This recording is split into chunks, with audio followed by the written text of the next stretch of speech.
Most everything in your home is pretty standard. You may have inherited a lovely one, but it's not exactly what anyone would call luxurious.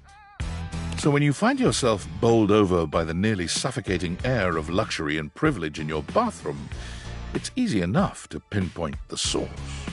A beautiful stranger in a luxurious sud-lined bathrobe stands before you, resplendent in black and gold. Her hair and skin have a distinct shine to them, as though she'd just stepped out of the bath. She strides forward, grabbing you by the arm. Oh my God, it's about time you showed up. I ordered hours ago, and the pizza's free if you're late. Wait a minute. Where's my pizza?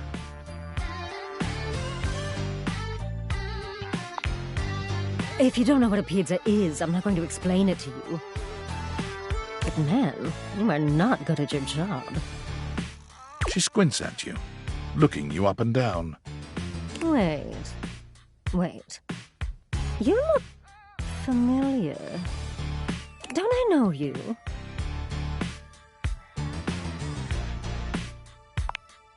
Oh! Oh my God, that's you! She laughs, her entire demeanor changing. Hey, cutie. It's about time you came to introduce yourself to the Queen of Clean. Name's Bathsheba, though I'm sure you know that.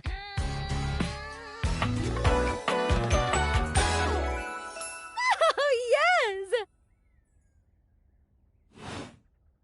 Still don't know where my pizza is, but that's okay.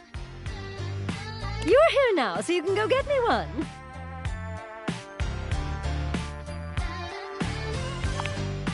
Well, yeah, I am a princess. Not literally, but basically. Well, fine. If you're not gonna feed me, maybe you can feed me. You got any good goss for me? Some nice hot tea?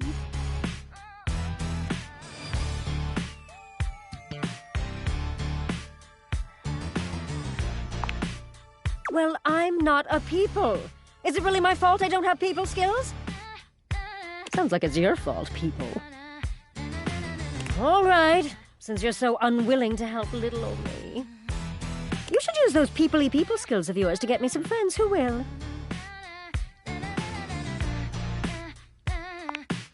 Oh, goody! We'll start next time I see you then. And bring a gift next time, won't you? It's just good manners, you know.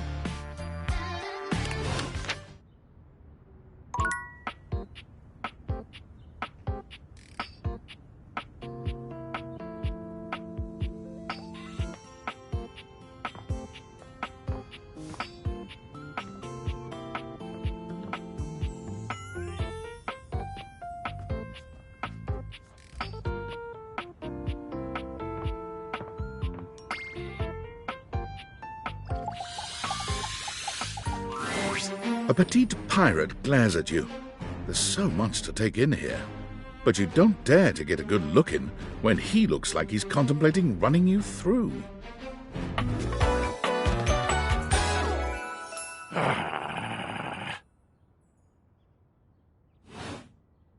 Oh, look. It's you. Come to make fun, have you?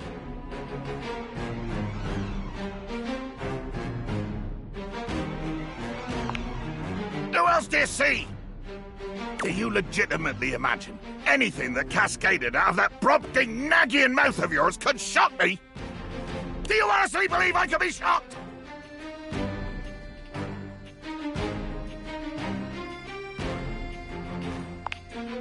I am emotionally quite contained. In fact, one could say I am quite bottled up. Trapped within tubular, glassy confines.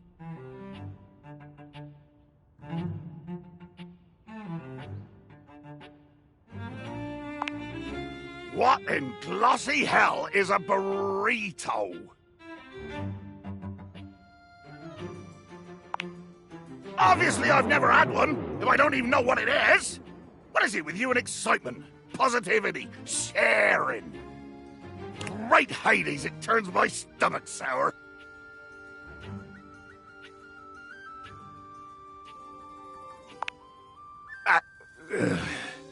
You're comparing the insoluble crisis of my existence to lunch?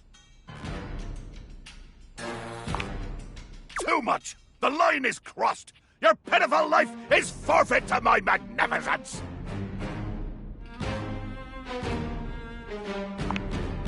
Love? Think ye I look for love? Your insolence brings you only death!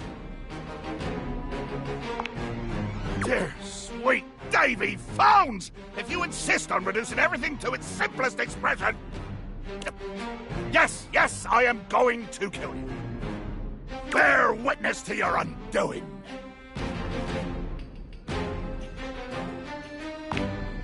Can you not feel it? Do you beg for quarter? For mercy from the most murderous, blood-eyed codger to plough the fathomless flood? Of course I am! I am killing you, right now! I'm tearing you limb from limb and dangling your bits from the rigging to tempt the crows! You take a moment to inspect yourself. Your limbs and bits all appear to be just where you left them.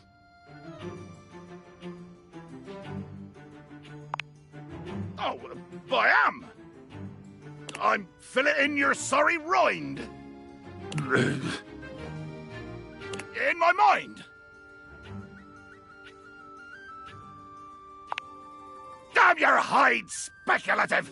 It's as real as the snap of sail in the wind, the squish of flesh and bone as it makes way for my blade!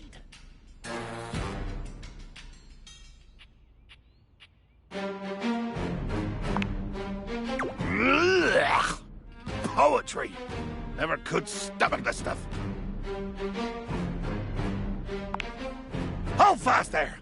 I do not speak beautifully. I am the fearsome Captain Jack Sparrow. I am the plague of the high seas.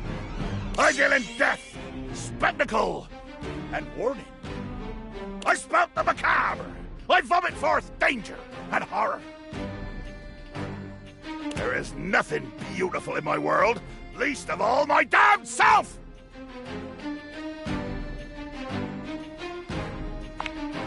Jacques makes a strange noise, almost akin to a growl. He looks positively put out.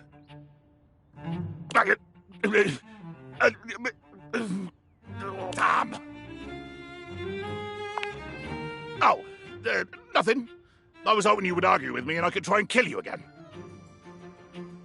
It makes me growl when people are conciliatory.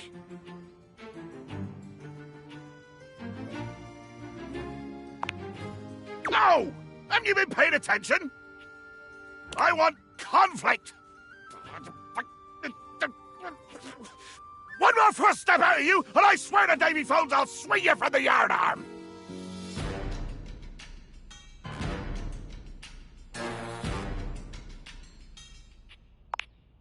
Let there be blood! I load my cannon with heavy iron rounds to tear through anything and everything you might pray to put between us!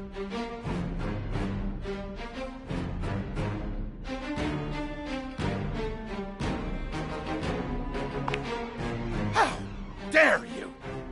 If I did use seeds in my horrible hands, they would be more deadly than curare!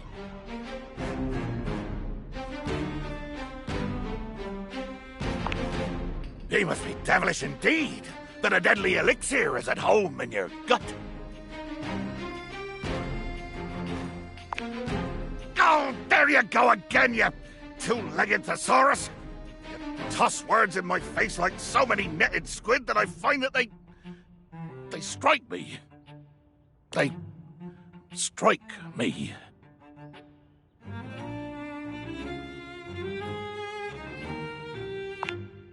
Watch your step, landlubber. My fathomless depths are ripe for plumbing, but they might swallow you whole. Jacques looks all around the room as he speaks, one hand awkwardly clutching his sword handle. You've never seen him look so unsure of himself. You know, I've just remembered that I have to... Swab the deck! Yeah.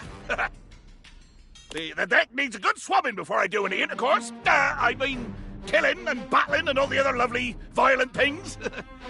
So, another time? Post-swab? You bastard.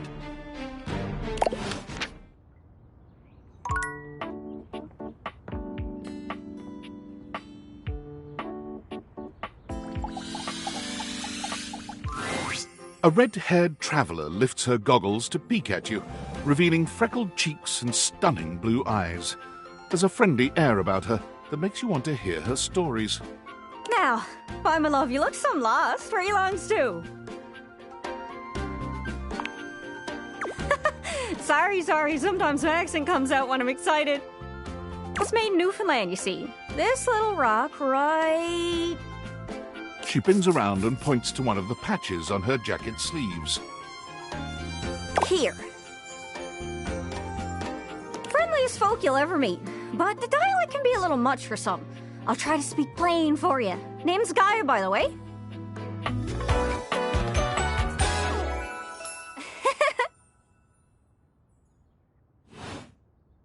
So, where are you from?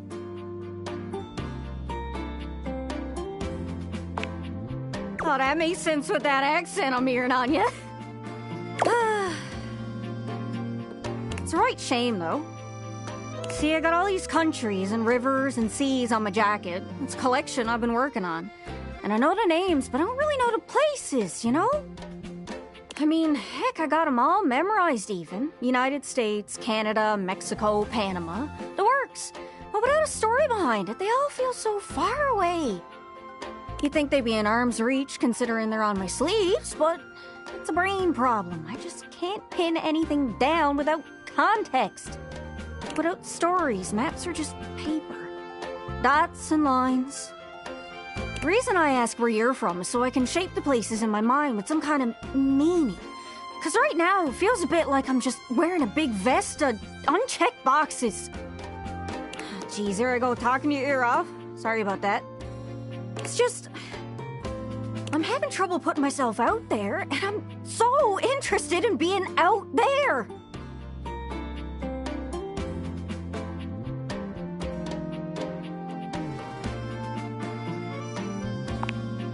I've tried.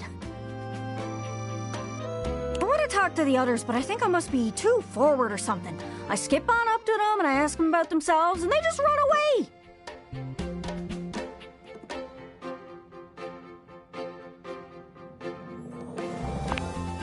It's not about just being nice. I come up to the others so I can ask about them, get to know them, who they are. But before I can get to the point, I always go spouting off about something or other, like telling them factoids I've heard about what I imagine their home to be. And 9 times out of 10, I'm some level of wrong. And the other time I'm right, but it's in an insulting way. One thing leads to another, and they give me this look. And soon enough, they find an excuse to leave. I'm just bad at it, I guess. Sometimes I feel like no matter how hard I push myself, I'm just going in circles. You know what I mean? It's hard, isn't it? I can see why you'd need practice for dating. It's just too easy to mess up.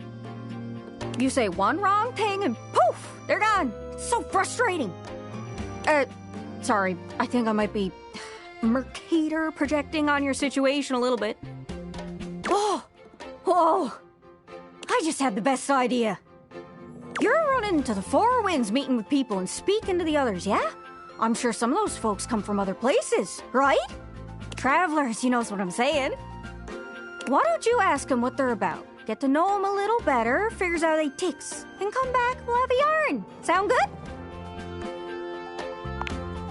Speak plain, Gaia, speak plain.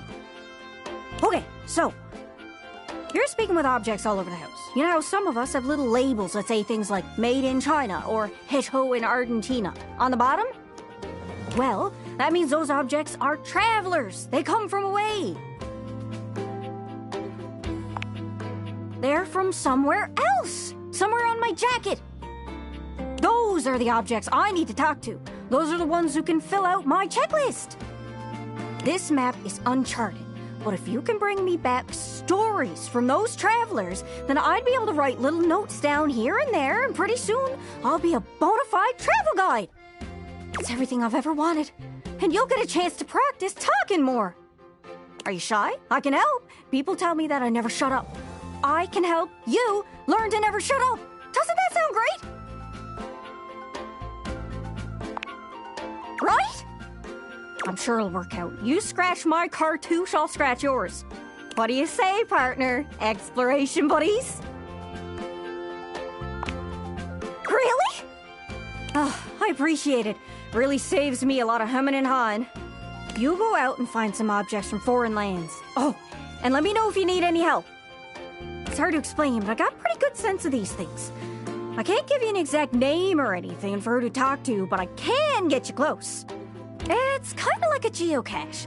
I can give you an idea of their general location, but if you want to find those travelers, you'll need to hunt them down yourself. I've learned firsthand what others don't take too well if you run up to them and scream, "Where are you from?" Yeah, like that. It was a disaster. Point is, you can't just ask objects about their origins out of the gate. You gotta awaken them first. Don't worry too much about the details. Once you're close with someone, you'll learn more about them automatically. So, what do you say? Do you want some hints on where to find travelers, or do you feel like searching on your own? All right. Hint. Hint, hint, hint. Let's spin me around and see which object I get a sense for. Well, most TV comes from the US, but I know you watch anime sometimes. That's from overseas. I don't suppose you got any merchandise, do you? Hope that helps. Sorry, I'm still a little scatterbrained. Sometimes I feel like I go round in circles. But you humans have these machines that let you walk forever and go nowhere. Hope that helps. Sorry, I'm still a little scatterbrained. Good luck, don't get lost.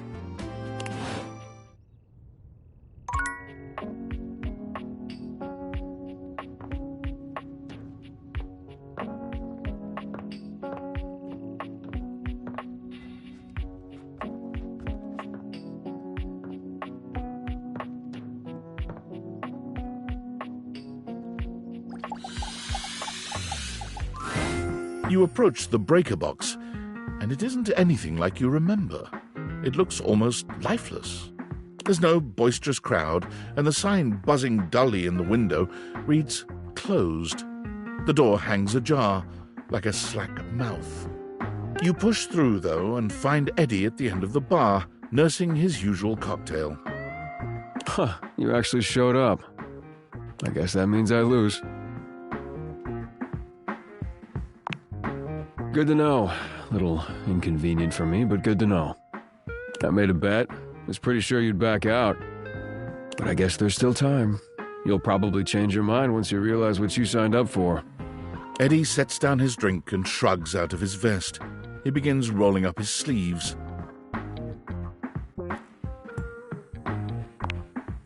Oh, is that what it is? I should be more aloof. Then maybe I'd get some peace and quiet. Well, as long as you're here, might as well get to it. There's a lot to do before we open.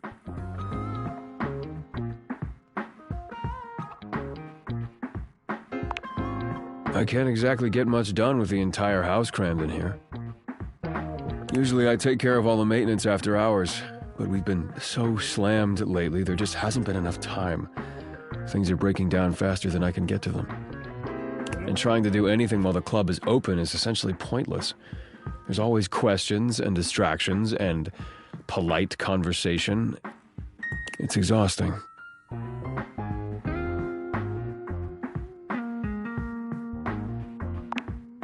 All things need maintenance. Nothing, no matter how well made, can function indefinitely. Eventually, we all wear down one way or another. And if something isn't given proper maintenance, they break down even faster.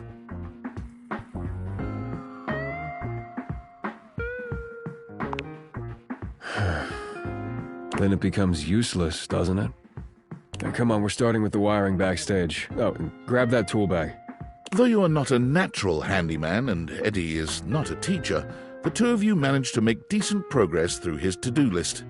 At one point, Eddie leaves you alone to get something from the bar, and you confidently ascend a ladder to change a dead bulb. But as Eddie returns... Wait, be careful, that's not... The ladder suddenly gives way beneath you, releasing you into thin air.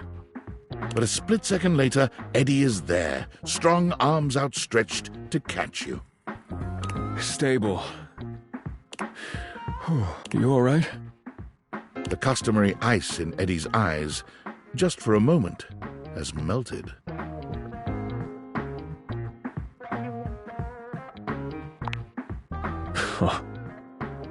As Eddie releases you, his face contorts back into its customary gruff expression. That was unbelievably careless. What were you trying to do exactly? I told you to replace the one behind the bar. The floorboard under these lights is loose, which is why I told you not to touch them yet.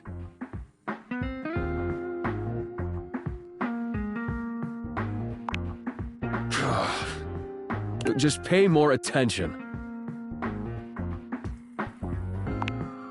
You're sure you're not hurt?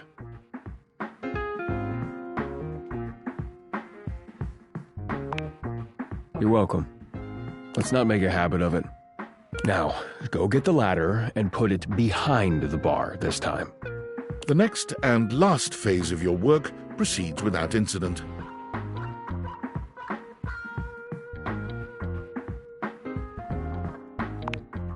You've done surprisingly adequate work, mostly.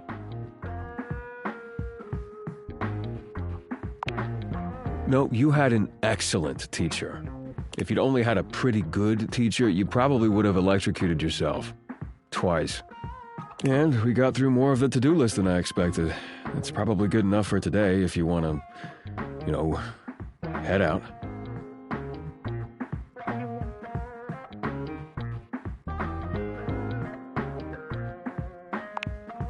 I suppose if you want to rest before you leave, that's fine.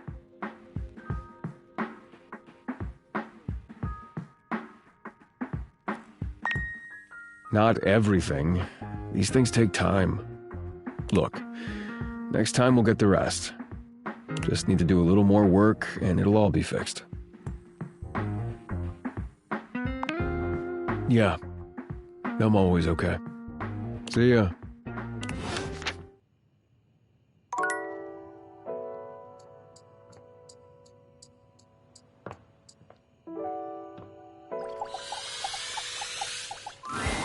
You're forced to crane your neck upwards as you try to take in the entirety of the blonde Viking towering over you.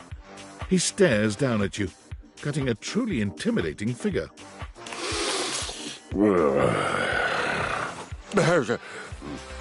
He says nothing for several minutes.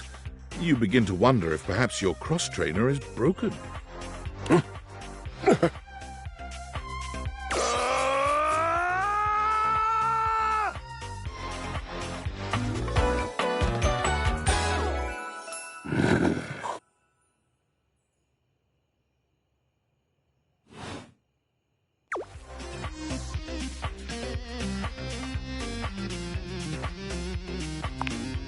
Hay is for horses. And yes, it was a fine battle cry. Nice. I don't know you, and you don't know me, and it does seem safer for you to be polite. Yes, safer. If you haven't noticed my rippling warrior's build, I invite you to inspect me more closely. You take a good look at Kristoff's rippling warrior's build. Him big. But at close, you assume intimacy where none is offered. I feel it. The surge of violence within me. Come to me at this place with your weapon. Next we meet. And glory shall be mine!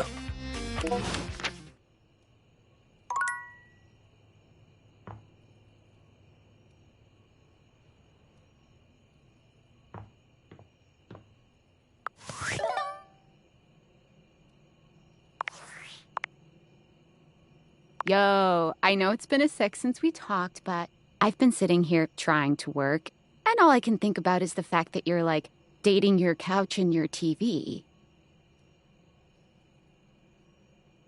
Oh my god, shut up. It's not just you.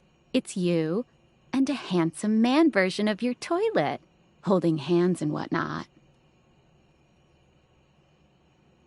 You think? Is it or isn't it? Oh, you're just realizing that now, huh? It is hard out there. At least you don't have to leave your house to struggle. The rest of us have to get dressed and shit, do our hair, put on a little makeup. Okay, but honestly, like, can you just tell me what it's like? Walking around your house and having, what, hundreds of potential suitors just around? Like, you gotta feel, like, super eligible, right?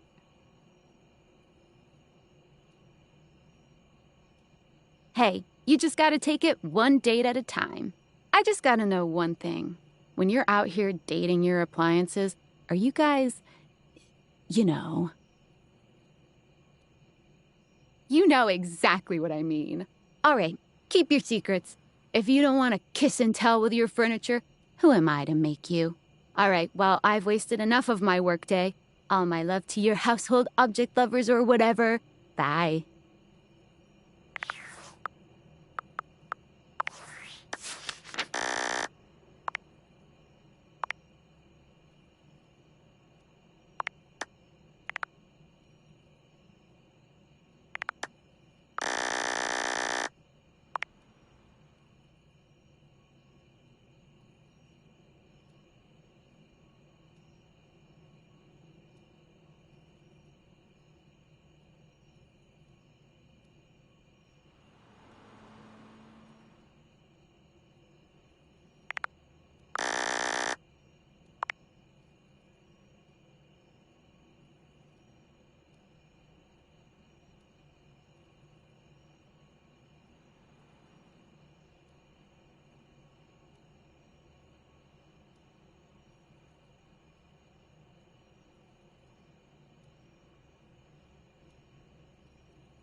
Your mirror has done its job dutifully over the years, accurately reflecting your image back at you in good times and in bad.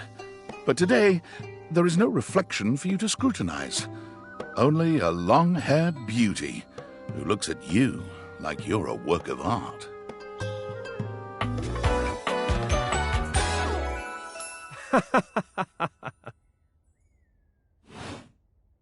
Oh, incredible!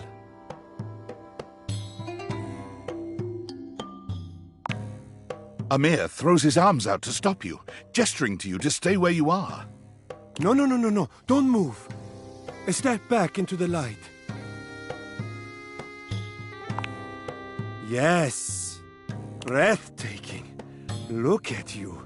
Do you see how well I can frame your face from this angle? You are glowing.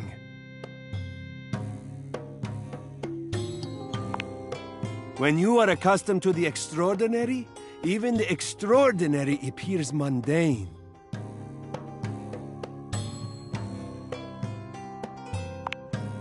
That is fine. You can guess. But I will know, and I am happy to show you again anytime you need.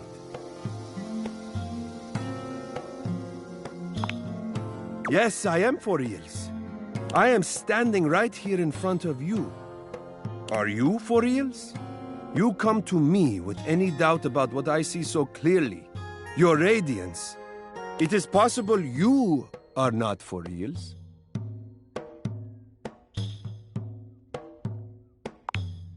I understand that. It can be difficult. But for you, tell me, what do you see that I do not see that makes this doubt recur for you?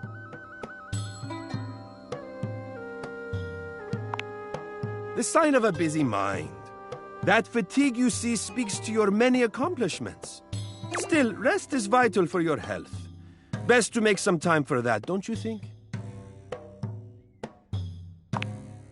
Ah, but the spark has been lit. You'll see. We will just have to fan those flames until they're a great, big, beautiful, rolling flame, won't we? Stop by any time. I'm happy to admire your beauty any day.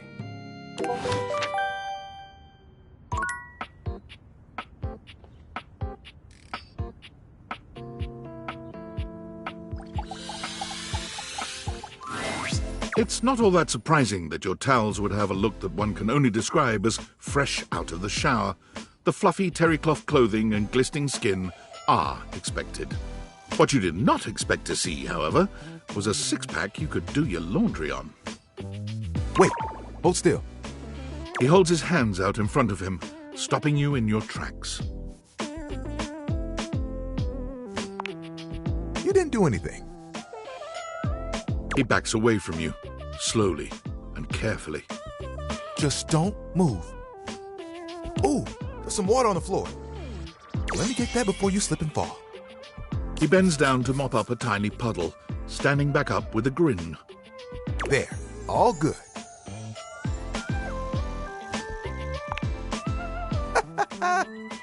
Some might say that I saved your life. Hey, hey! Did you see that dude? I may be soft, but I'm hard against spills. He mimes playing a trumpet, imitating the instrument with his mouth. I dry as quick as my wit. If you get wet, don't get upset. Isn't that right, my absorbent sidekick? He holds out a small swan-shaped towel for your inspection. It's quite charming. Quack!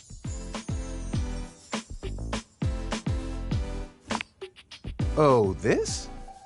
This is Little Buddy. He's pretty cool. I can fold him into anything I want. Today, a swan. Tomorrow, who knows what the fabric of the universe will weave? I mean, I only know how to fold like two others. But still, it keeps me busy between cleaning spills and warming up your body.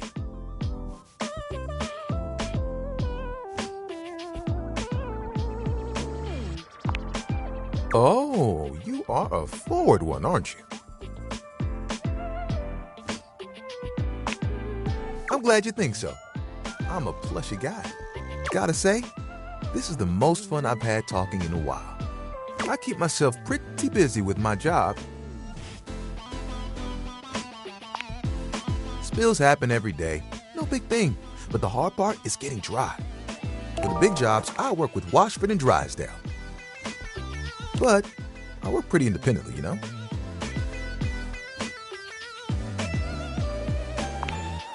I'm here regardless. I'm pretty dependable. It takes someone of strong woven integrity to be as reliable as me, you know?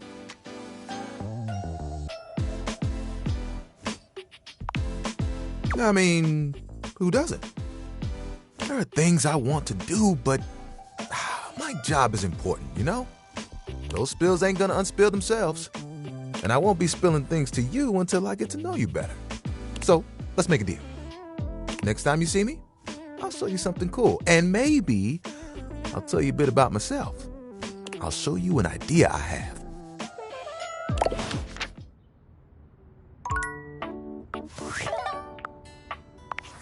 Aldivinites!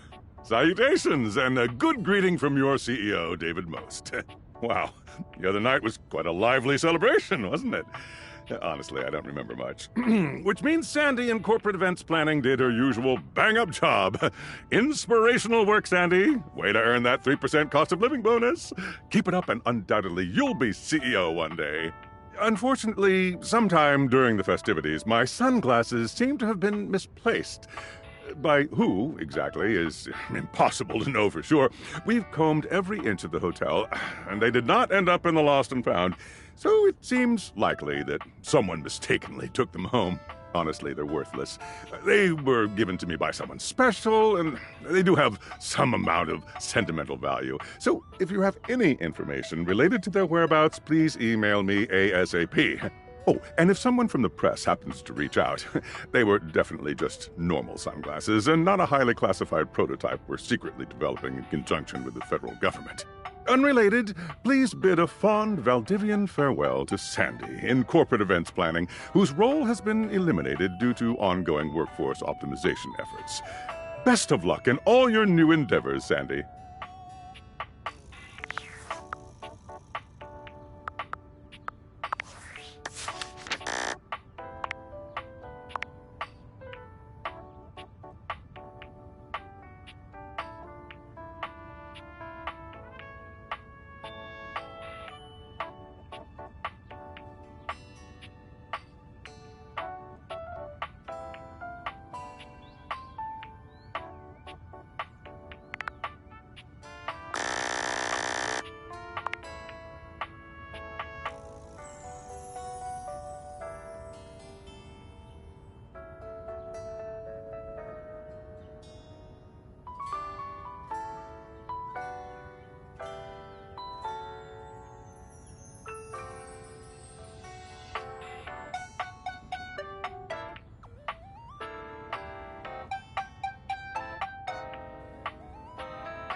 Yo, how's it going?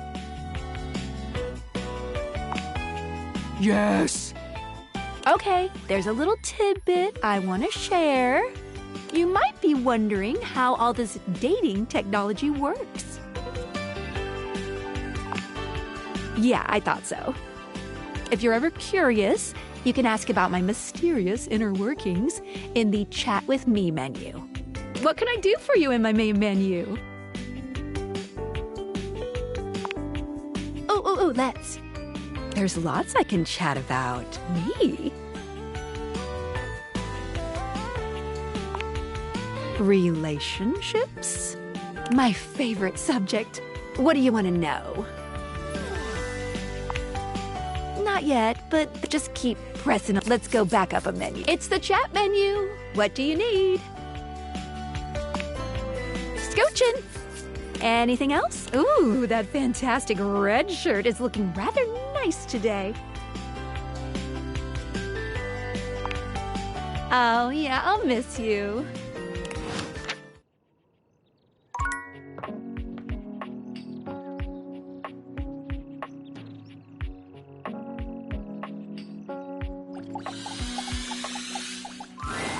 You've never been famous a day in your life, but as you try to evaluate the excitable figure blatantly staring at you, you can't help but wonder if perhaps this is how it feels.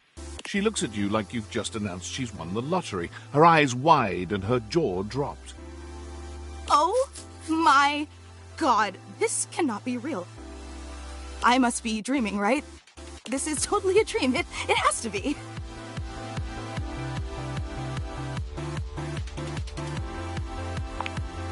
Yes, that's it. That's clearly the most logical explanation. Right now, I am comfortably asleep in my bed, zonked out on Ambien, listening to the calming drone of my white noise machine. Because this right here, there is absolutely no way on Earth this could actually be happening, right? Oh my god, it really is you! She turns away from you for a few moments, fanning at her face, but it doesn't help her calm down. I just can't believe it. I mean, you prepare your whole existence for something like this, but then, when it actually happens, no amount of preparation could ever possibly be enough. I know that people throw around the expression shaking, crying, and throwing up, but I think I might actually do it. Ugh, I don't know why I even said that. I'm so sorry. It's just that my heart's racing a mile a minute, and there's definitely not enough oxygen getting to my rotors. Which means I'm liable to blurt out just about any random thing that pops into my head. Taxidermy, penicillin, Ontario. You know, see? Just like that. Oh, I'm so embarrassed. Are you kidding? I'm making a total fool of myself. I'm sorry, I really don't mean to be overreacting like this. I just never thought we'd actually get the chance to interface like this. And now that it's happening, I'm totally blowing it, aren't I? Really? You promise? Would you allow me the opportunity to just reset this whole interaction so I have the chance to put my best blade forward? Oh my god, you are the absolute best! Just like I always knew you would be. Okay, here goes. Hi there, I'm Fantina, and if it wasn't painfully obvious from my over-the-top outburst a moment ago, I am your biggest fan.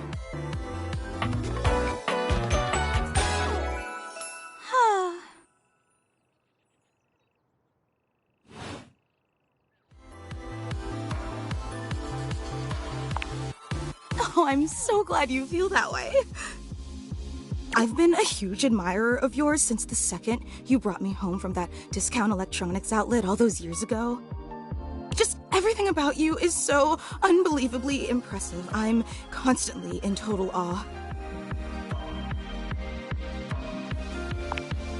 It's true. I've never known anyone so inspiring.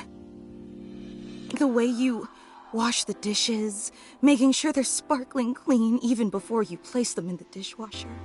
The way you adhere to a strict daily routine with every single minute pre-planned weeks in advance. The way you always file your taxes 3 months before they're due. Oh, there truly aren't words for how incredible you are.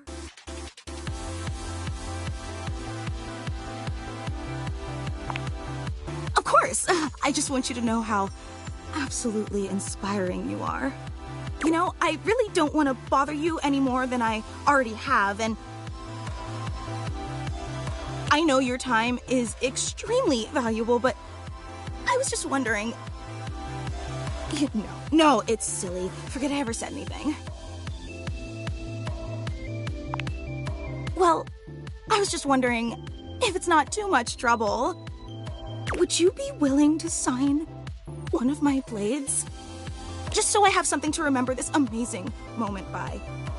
Only if it's not too much trouble, though. I really don't want to inconvenience you. You take the permanent marquee Fantina holds out to you and scroll your signature along one of her blades. Oh boy, wow, that feels really nice. Yum. Oh, thank you so much. This is so amazing. And your handwriting is so immaculate. You are an artist with that pen. I didn't realize I was in the presence of such a talented calligrapher. I'm just being honest. Wow, I can't believe I actually got your signature. And emblazoned on my own body, no less. Very naughty. I can't wait to show this off to everyone else in the fan club. They are going to be so unbelievably jealous I met you. Wait, you don't know? I thought for sure you knew. Yeah, you have a fan club. We actually have meetups every week. We talk about everything you've been up to at work, what new projects you're developing, discuss your menu for the week. Sometimes there's a raffle. There's a very comprehensive agenda.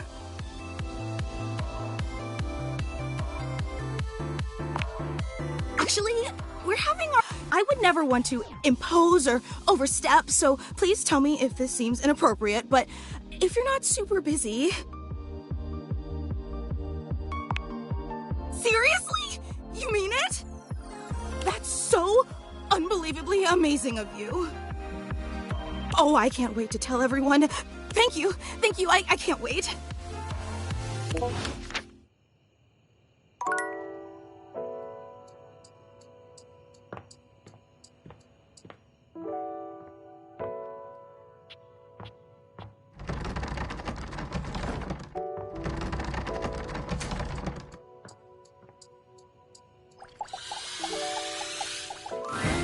You find the breaker box closed, looking almost abandoned. There is still a loneliness about it, though. The impression isn't lessened by the image of Eddie inside at the bar, twirling a cocktail glass in his hand. Interesting. I thought for sure after yesterday you'd change your mind. But here you are. Again.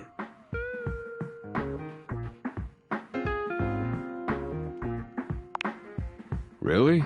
I find that hard to believe.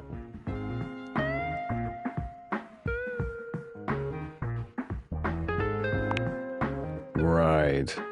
You sure you're not thinking of Volt?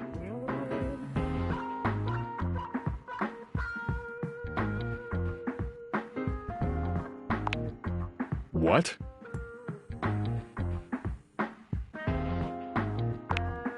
Stop. Never mind. I'm sorry I asked. I'm gonna go fix a floorboard. You wanna come? It's the one that almost killed you. Should be fun. Eddie remains a semi-patient, semi-competent teacher, and you help as best you can. You notice he does not leave you alone this time. He won't admit it, but you can feel that he is concerned for your safety. There's a tiny bit of warmth peeking through that cold exterior. Almost done. Hand me the pliers. Whew. It's getting late. I can finish up this set myself. Why don't you go get some rest?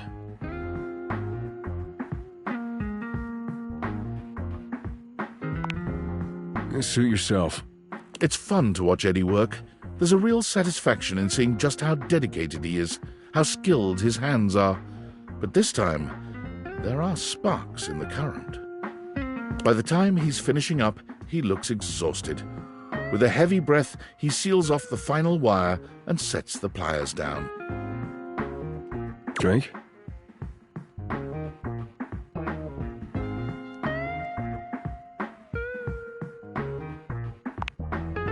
I'll make it. With not a wasted movement, Eddie puts together whiskey, egg white, lemon, and sugar into a shaker. Try this. Whiskey sour. Well? Of course it is. It's easy to do what you've always done. Nothing more than that. You've done a decent job the last couple of days. More than decent, actually. Thanks to you, I'm finally caught up on all the big power drains around here. There's still a few things that need to be done, the day-to-day maintenance, but... yeah, you did it. Volt and the club should have everything they need for now. Now, what about me? You came here to help Volt, and you did. So now you can get back to whatever it is you do when you're not invading my space.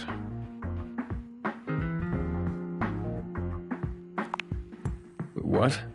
Why would you want to do that?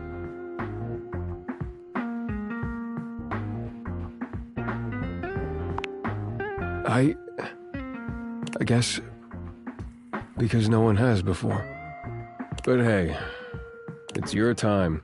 If you want to waste it here, I can't stop you. Something about Eddie's tone. This is more than the usual tired standoffishness. You notice a small tremor in his hand. He shoves his hand into his pocket and looks away. Well, at least now you can get back to the crowd and the shows and whatever with Volt.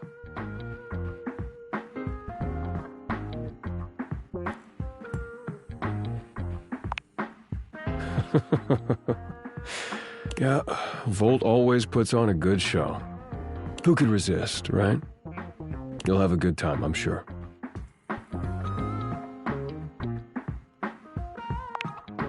I already told you, big crowds aren't really my thing. I do better on my own, trust me. I'll only slow you down. Oh, and it would be for the best if you didn't mention any of this to Volt. Especially if you want to keep coming around.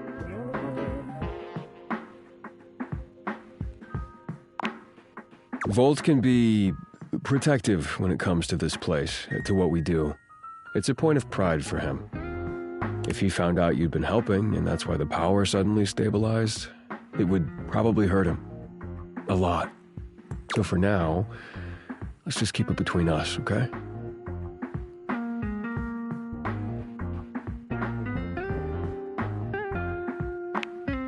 What does that mean?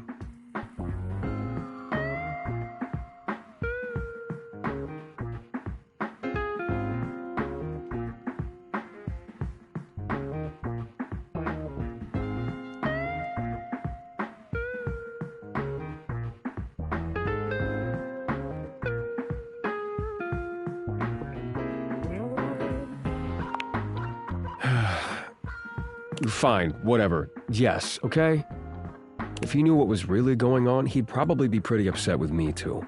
I don't want that either. Our relationship is complicated.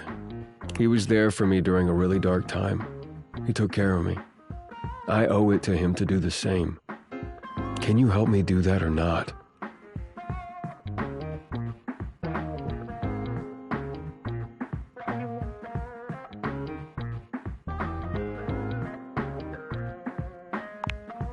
Thank you.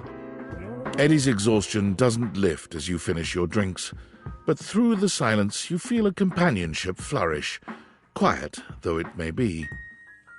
As you walk out, you can still see the tired, grateful smile on Eddie's face long after you're gone.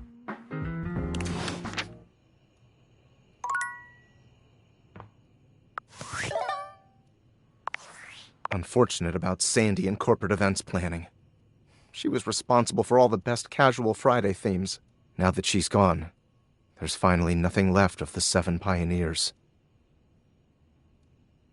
In the beginning, there were 7 of us, working out of David's dorm room, stealing Wi-Fi from the neighbors and using cardboard boxes for chairs. We had no idea we were changing the world.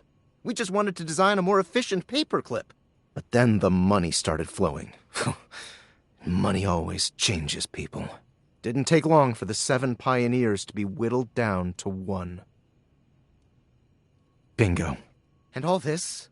The wretched soul-sucking corporate monster that Valdivian became? The pioneers never wanted that. One by one, they left, but I stayed. Deep down, I really believed David, the old David, was still in there somewhere. But when he wanted to use the Dateviators for military applications, I knew more drastic action was necessary. Quickly. I'm sorry, but there's no time. I'm using the display phone at a wireless store, and they closed 30 minutes ago. The sales associate is giving me the stink eye. I'll follow up when I can.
A strange figure stands before you, a whirlwind of conflicting energies and vibes.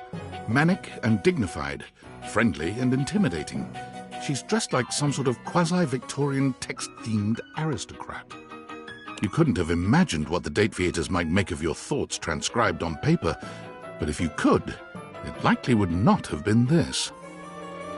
As you approach her, she launches right into what feels like the middle of a one-sided conversation. Why do you ask?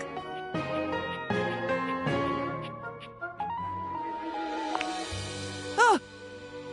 But the blue one, and then the butterfly. Why is there so much sand? Ugh. Why is there always sand in places where sand should never be?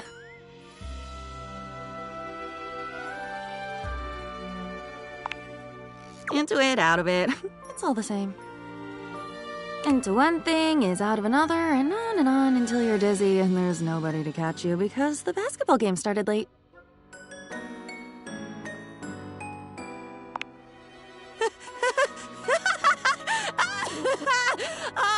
Oh my god. I've been falling. I fall so much. I can't even remember the last time I landed. It's all falling. But you said already that you'd be there. Wasn't that you? At the Italian place that Saturday in New York? Wasn't that you? It should have been. Tomatoes. Yes. Come back when you've had enough tomatoes.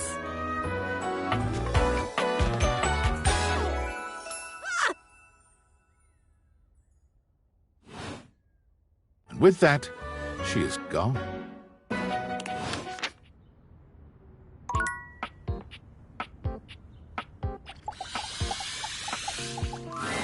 Hello there, stranger. I'm Dina the Dresser. Need a helping hand?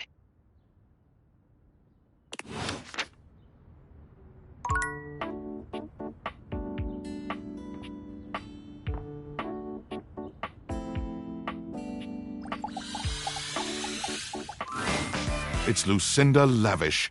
She seems to enjoy this hijacking of your intentions. Tell me, lover, what should we get up to now?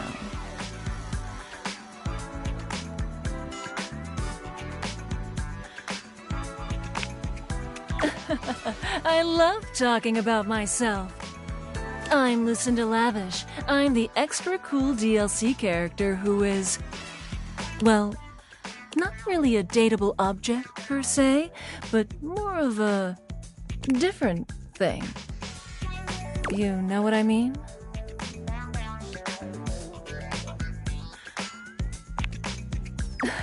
Yeah, I guess so. You know, when you put the question to me like, what am I? It just kind of seems so frivolous, you know? Yeah, boy, I'm really messing this up, huh?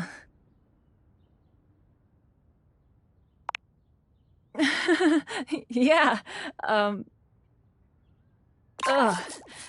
Why am I laughing so much? This isn't funny. It's always easier when you're playing a role, I feel. When you know what the boundaries are. This kind of just seems a little out of my wheelhouse. Oh.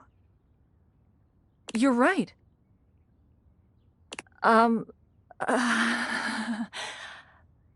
Shit. I'm gonna go. And with that, she is gone.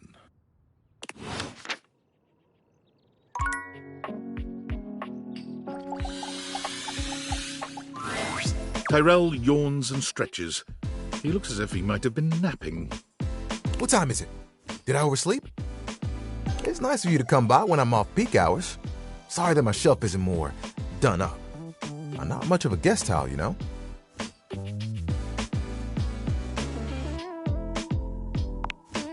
It can be kind of hard since I'm not the only one who resides here.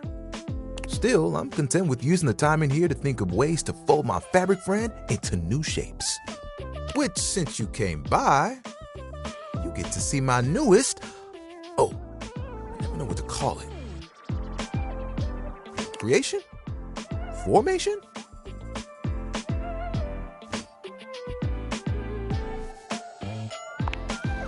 We can work with that. Let me introduce you to the newest iteration of my buddy, my dear fabric friend, Towel Turtle. Tyrell holds his towel buddy out to you, a sweet, absorbent little turtle. Let me tell you, it took us a couple tries to get the shell just right, but it was worth it.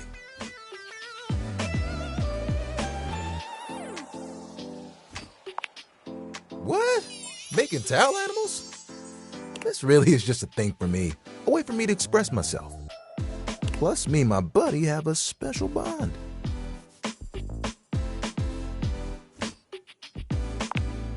They've seen me through a lot. Remember when you got me from that thrift store?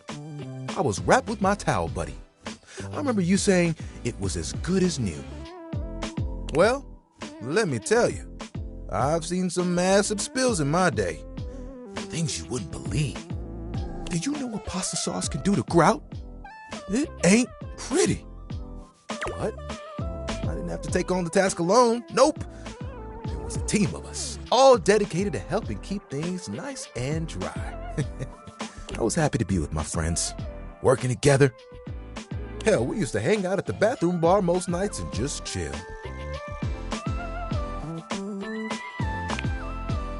Oh, it was the shit. Hanging out with people who get what you do, nothing like it. Towel buddy over here would do tricks, turning into different things, making us laugh. Every colored towel you could think of, all in one place. And the linen closet? Always a party. Sometimes it was so full, you couldn't get a shelf. Those were the good times.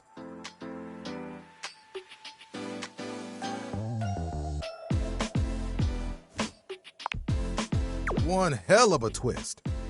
It was a day that will go down in infamy. It was spring. It was raining something crazy. And our owner had their grandkids over. You guessed it. All 7 grandchildren came over. All 7 of them decided to play in mud. And when they came back in, they just started snatching my friends from the closet. Towel buddy and I just watched in horror. They took them all one by one, but me, I was on the bottom. And I just saw it happen. I whispered to myself, "Those are some tough towels. They'll be fine." When they came back from the laundry room a few days later, it was too late. They had become... He pauses, as though overwhelmed by the horror. Rags.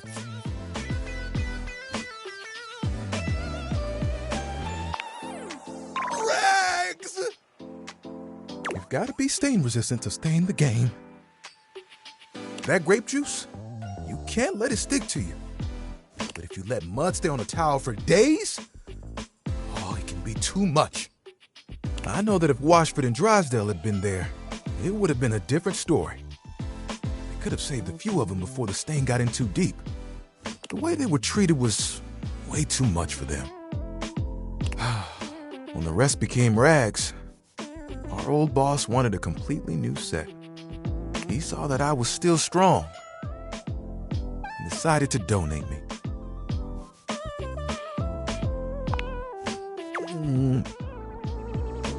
I was not scared. It was a hell of a disaster. But I had my little buddy with me. We kept each other company. And I knew I would make it. I'm resilient. It's in my fibers. Can I see your hand? You extend your hand to Tyrell, and he takes it, his touch gentle and unassuming. When you touch me by my hand, what do you feel?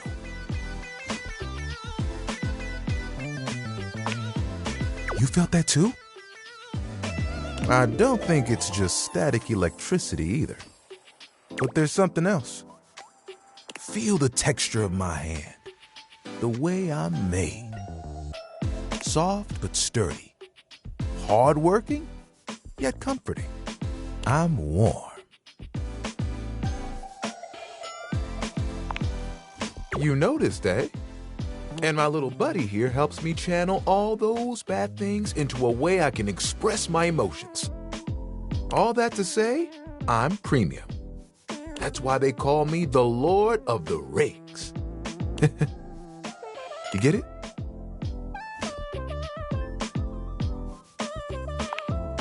Yeah.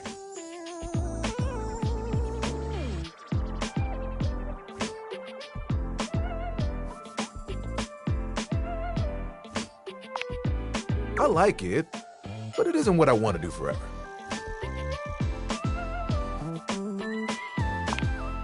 Picture it. The music of summer playing over a speaker. Perhaps a Bluetooth. The smell of sea salt and tight canvas in the air. To your right, one of those tall lifeguard stands that someone in bright red shorts sits on. To your left, a couple that most likely had an argument in the car. They both try to make the best of the day. It's super awkward.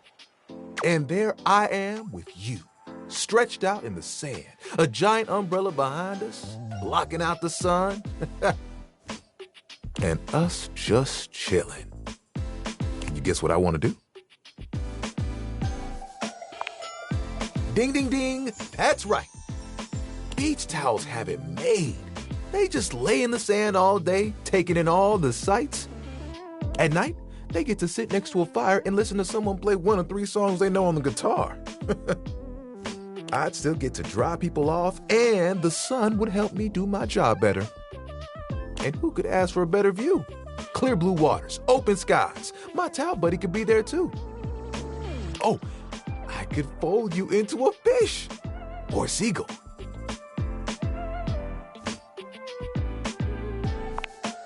Oh, of course. We'd have to go together. Just promise me you won't get mad if I track sand in the car. It's kind of a hazard of the job.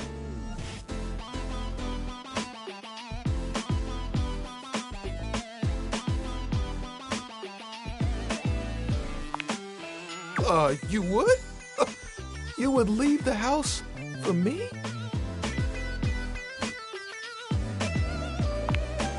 I think I'd be good at it too. You know, that's the first time I've told anyone my dream. I'll be honest, I was a little worried that you might think it was silly.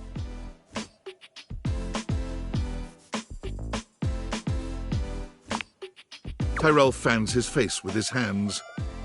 Tyrell, don't cry.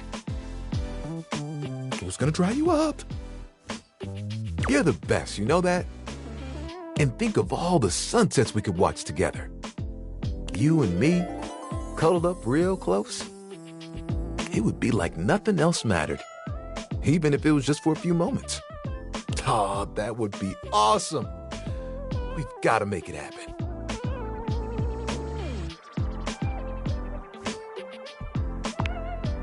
Nothing will keep us apart. You know what the really cool part of this is?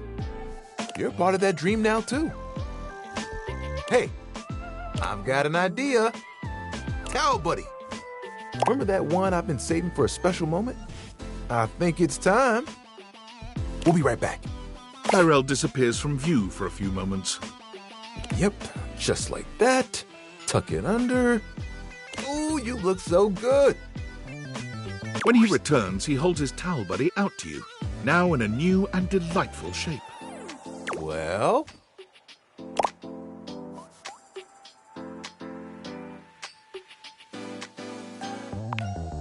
I know! I had to make sure I got the nose just right. I think Towel Buddy will be like this for a while. And, you know, you can wrap me around you anytime you want. I'm cozy regardless of the circumstances. You get me?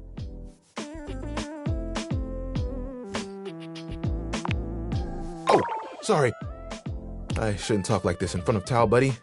He's just a washcloth after all. But the offer still stands, okay? I look forward to those sunsets.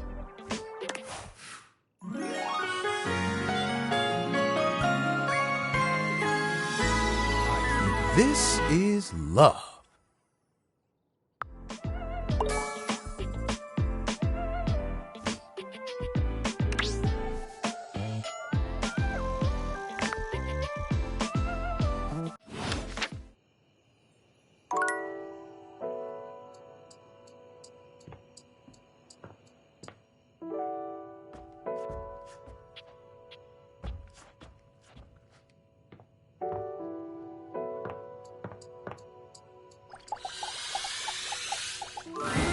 The breaker box is back to its brightly lit and well-populated glory, with its inimitable host standing ready at the door to greet you.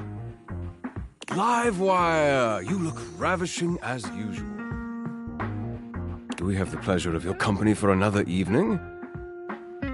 Be honest, you enjoyed yourself so much last time you just couldn't stay away. Am I right?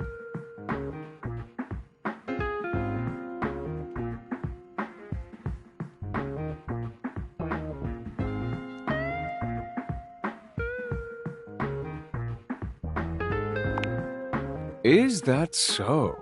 What is it that has captured your attention then?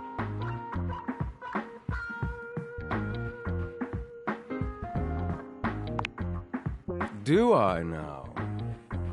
Perhaps you should enlighten me, just to be sure. Volt chuckles. The spark is undeniable and mutual, I assure you. I was rather hoping you would come by today. What do you say we enjoy it a little more closely together, hmm?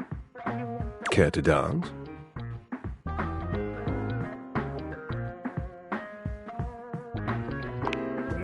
He leads you onto the floor, not once losing your eyes.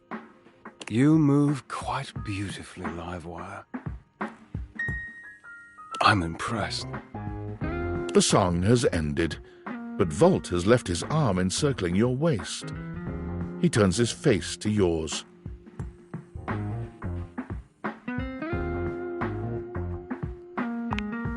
And plants a kiss on your lips that takes your breath away. Time seems to stop while the two of you are connected.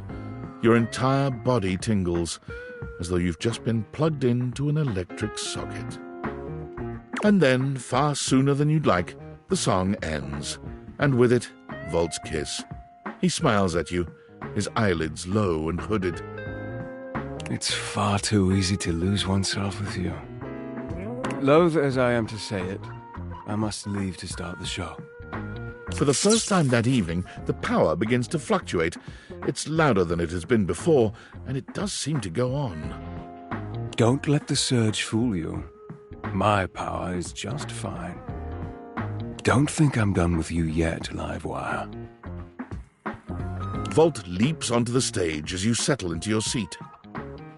Good evening, my fellow objects and gentle things. I hope you're ready for... The power surges violently, and Volt stumbles. He catches his breath and steadies himself. Ready for an incredible performance. Tonight we have... The system buzzes, cracking and flaring. Volt drops to a knee and clutches his belly. The surge rages until the very room seems to shake, when suddenly, everything goes black. You hear nothing but the panic of the audience, the confused scrape of chairs. You make your way through the club in the dark to hear familiar voices. You have to stop, Eddie. Oh, I can get it back. Just give me a minute to recharge. I can... Oh! As your eyes adjust to the darkness, you can make out that you've made it to some back room, a forgotten corner. The electrical power grid hangs on the wall, with Eddie slumped against it. Both Eddie and Volt look exhausted, Eddie dangerously so. He fiddles with the grid controls. Stop. Eddie, please, just let me go out. You're going to fry yourself completely. I said no, Volt. Eddie, I can fix this. Eddie! Fuck's sake, Vol, I'm not letting you go out, okay? We both know what that could mean, and I'm not... I can't go back to being alone. I can't lose you. You can't keep splitting yourself like this. If you do, then... Volt notices your presence and moves to stand. Eddie holds him back. It's fine. She deserves to know.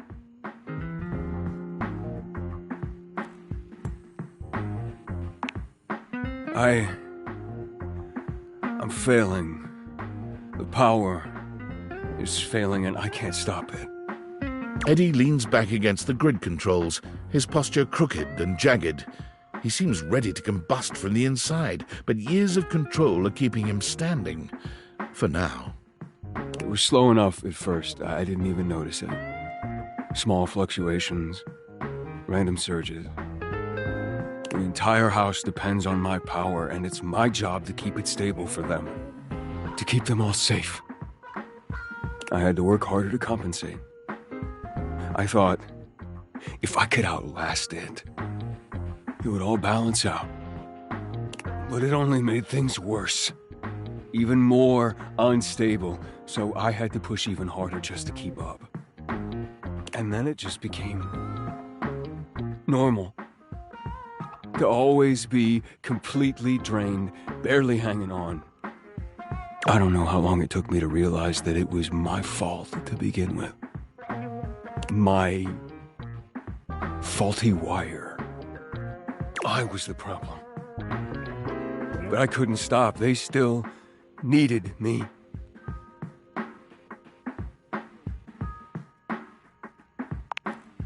Exactly. They needed me, and I needed help. So I gave it to myself.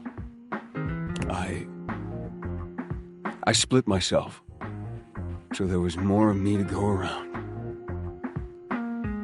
I made Volt. He was my fix.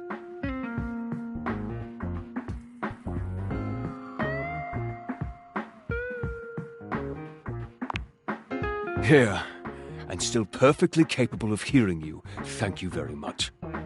This club has to run. Its power, its light and music and heat and energy, it's everything. And I have to have Volt to make it work. I made him. It was supposed to be temporary. It only slowed things down by spreading out the power. But then, even that became too much. And now maintaining me is draining him just as much as... Just stop, I already told you! Eddie, they still need you. It's my job to protect you. Even from yourself. We're not doing it. It's too risky.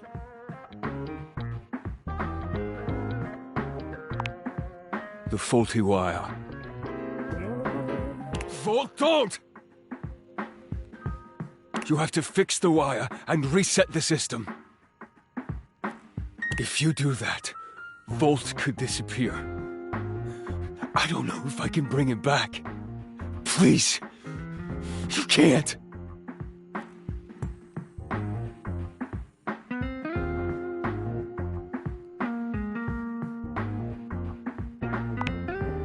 Easy to say when you're not the one who has to go through it. You don't know what it was like.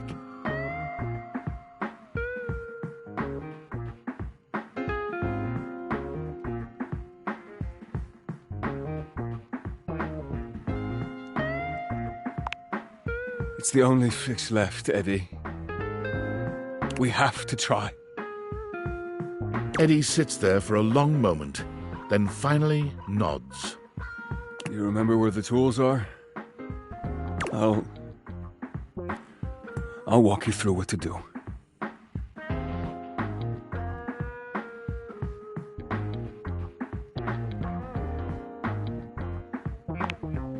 Wait. Fuck. Are we sure we have to do this? Quite. It's time, Eddie. Fine. Fine. All right, just before that, I just wanted to thank you for being here, I guess. Whatever, just do it before I change my mind. Eddie leads you through the process, patient and attentive despite his reservations. When you've finished, he gives you the nod to do the rest. The dim light around Eddie and Vault blinks out completely, leaving you in total darkness. For a few moments, everything is quiet and dark. And then, a rustle. The lights turn on. Over here. Eddie is sitting at the bar, looking haggard but with a light in his eyes that you've never seen before. Oh, hey there, Livewire.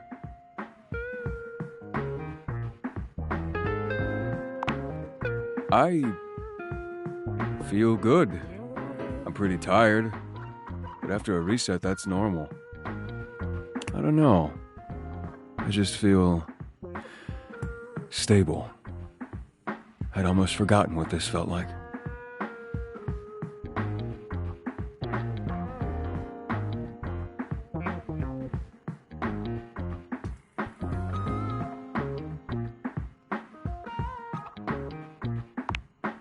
Don't push it. I was holding on so tight to the way I thought things had to be. I didn't realize all that did was trap both of us in a situation that wasn't working. And honestly, I'm not sure I would have ever been able to see it if it wasn't for you. What he means is he's quite taken with you. Vault? We both are. But I'm sure you already knew that. Look at you.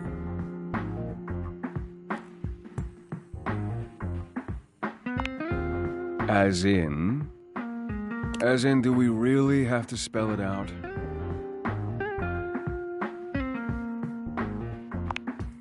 Wait, really? I mean, if you're interested, we wouldn't mind you, sticking around. If you feel like it, or whatever. We would be delighted to have you.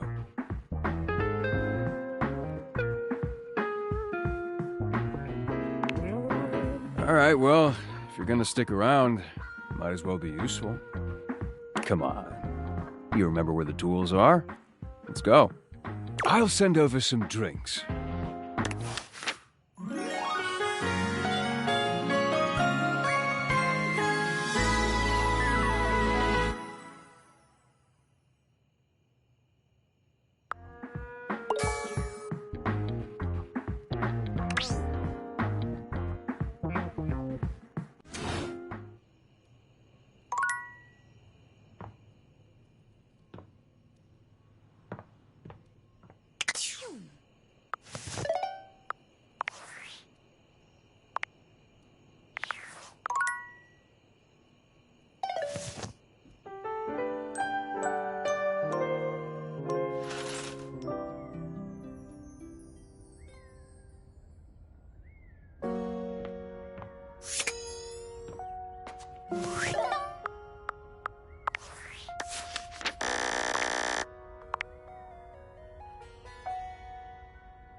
When you turned your gaze on your trash can, you were expecting shiny metal and black plastic. Damn it, you expected the garbage. What you weren't expecting was the handsome face, sculpted jaw, and delicate peaks of skin artfully framed by actual garbage. This garbage lurker, for his part, seems far less impressed with you. Huh? What?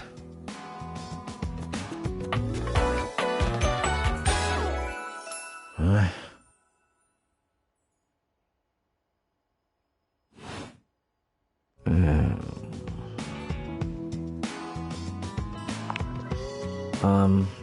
Things that aren't down, I guess.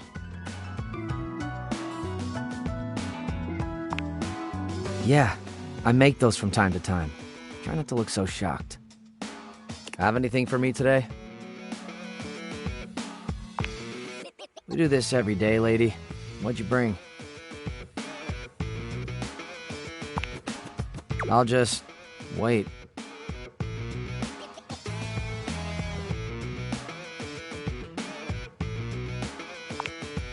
Clementine, huh?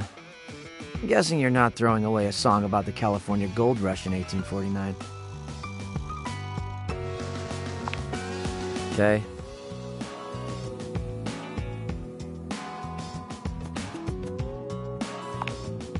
Well, I do. Nice haul. I'll take it.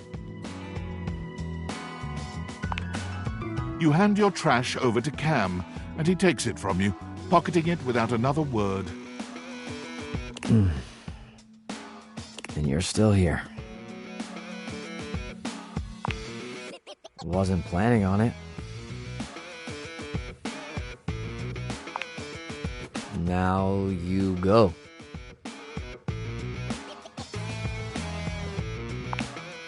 Go.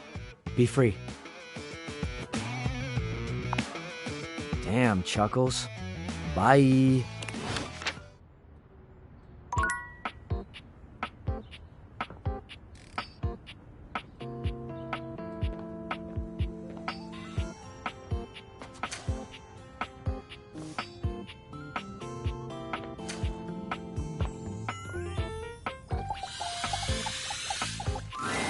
An acrobat in bright orange evaluates you with a smirk.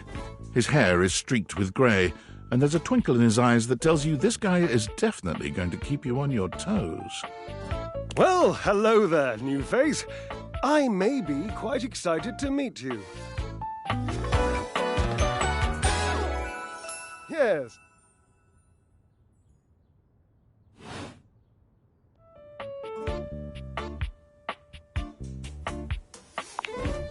I have a voluptuous suspicion that may be the emotion I'm experiencing. Yes.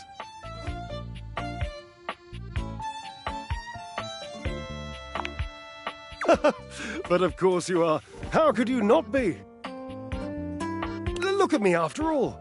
Listen to the mellifluous murmur of my voice. Well, hardly a murmur. More like the euphonious booming of a cannon from a stone-turreted castle. Marble on all the floors, gold leaf, filigree wrought iron, and my God, the velvet. If I were a castle, I would be absolutely dipped in velvet.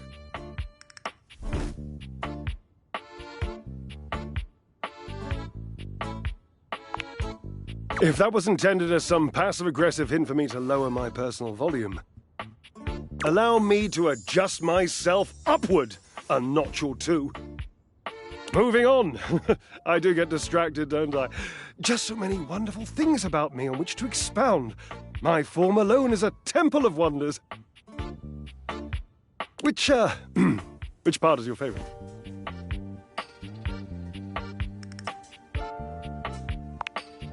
He gestures to his muscled frame, inviting you to drink him in. Which of my parts sings the most to you? For me, today anyway, it's my pectorals. They're glistening, enough almost to be felt through the fabric of my tunic. Perhaps this can be the first bridge between us. The first bits of woven lint eventually to form the sturdy, braided rope of our friendship. Do you, like me, enjoy celebrating at the altar of your own glorious form?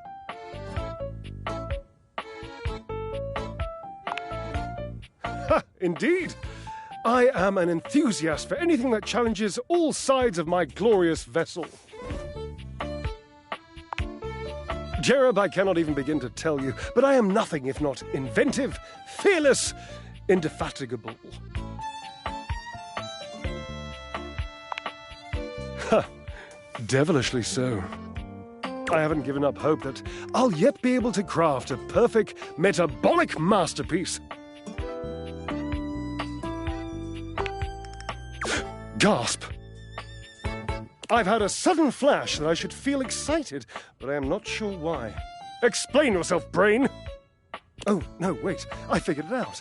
Oh, that's more points for me. Huzzah! Would you, my new lovely acquaintance, like to help me create the perfect challenge for my body and mind? Would you help me invent a tango for the triceps, a conga for the core, a quick step for the quadriceps? Awesome, yes, as incapable of inspiring awe, just like my obliques, yes? Yes.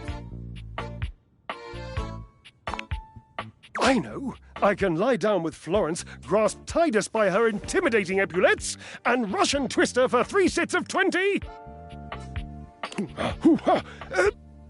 What do you think?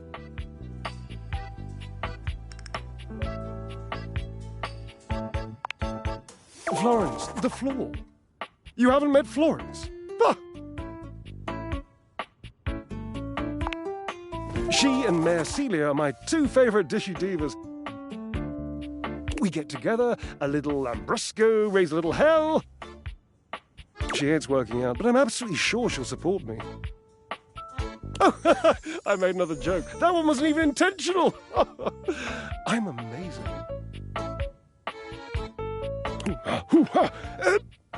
What do you think?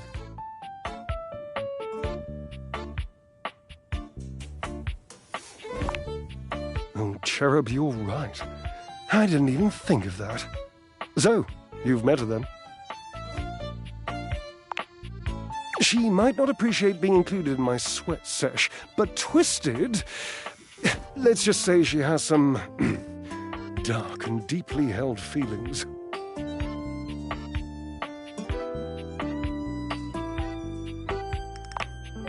May I divulge an incy-wincy little secret? To me, it isn't the gluteus maximus.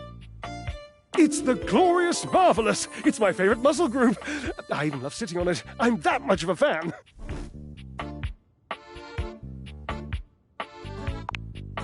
Ah, the perfect move. The deadlift. Deadlift, deadlift, deadlift! Ah, ambrosia.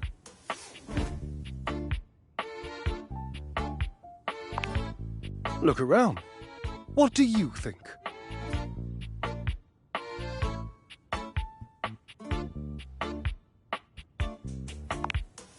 Gasp! Harper? No. Innocent. She's a lovely girl, but I don't want her getting any ideas about, attachment, interest, lifelong devotion, betrayal, that sort of thing.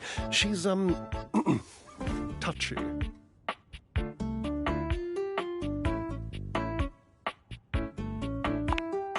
Yes, fun. As long as your idea of fun involves stalking, body-sprayed scented death threats, and those twisty eyes one might find on a psychotic clown. She's a sweetheart, really. But, no. Yes, the washing machine. My Washford. I used to use Washford.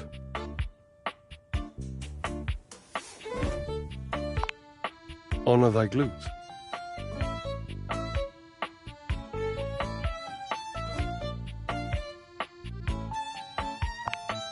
All right. Onward and and upward. I emerge from the darkness, and like the phoenix rising from the ashes, I call my love back to me, my truest love and friend. Dear, you don't happen to have a feather boa on you by any chance? I always dreamed if I did something this dramatic, I'd be draped in a bright purple feather boa. Oh, don't worry about answering that. I know your garments intimately. And there ain't no boa. Call Washford for me.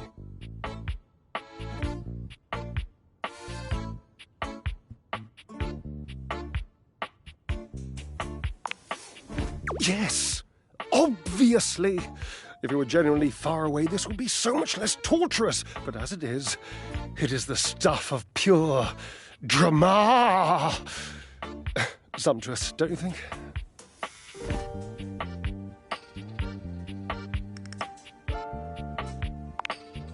Just wait a moment. He should be here. It appears your pipes are not glorious enough to traverse the great distance that still persists between us. You'll have to use your feet. Not as glorious, slightly floppy really, but hopefully effective. Have at it!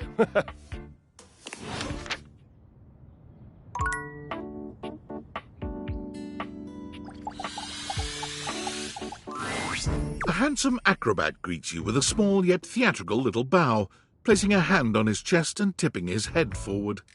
He has the aura of a veteran showman, but he doesn't look particularly pleased to have you as his audience. Greetings, weary traveler.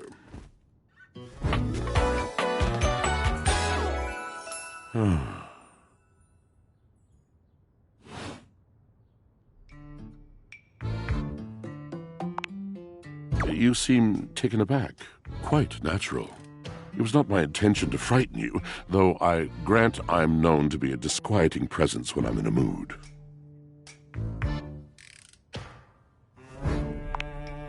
Yes. A long and solitary bad mood. For this, for everything, we are out of tune.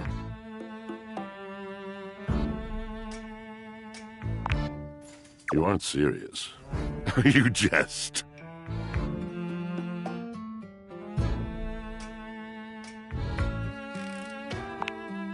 You want to hear my story?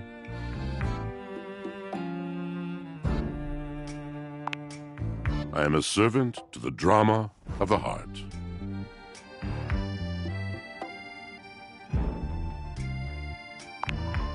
I have to. It isn't something I chose. I am awash in the scurryings of lives. Countless lives. Countless stories. I am filled with water, the fundamental state of all things. Water, the tears you cry when you are born, when you are made, when you are broken. It is the sweat that drips from brows and shaking knuckles in alleyways, in schoolyards. It flows over its own frozen self down dry and grateful throats. It drops from noses in blazing sunshine onto lemon-printed bathing suits. It is the wellspring of ancient secrets held in rough clay bowls. I am surrounded by it.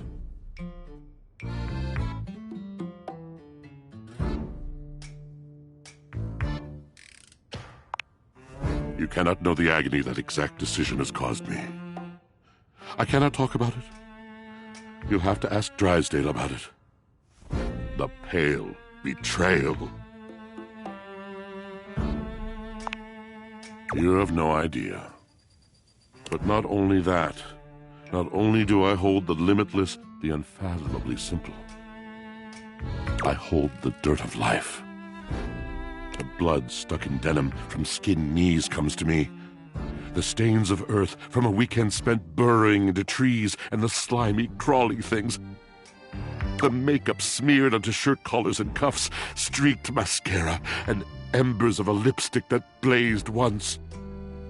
All of this comes to me to be absolved. It may be dissolved. but it does not disappear. It cannot.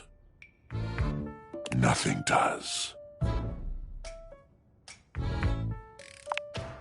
I must keep it all. It is a vast treasure house of memories, of senses, and it is safe with me. But how can I, just me, survive that? How could anyone bear the weight of that much life?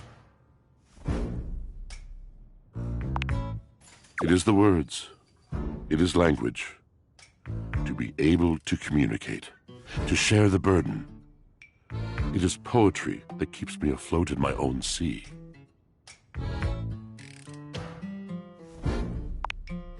You mean it? And this at last is the dawn? Such bewilderment comes with the sight of the room, I cannot tell.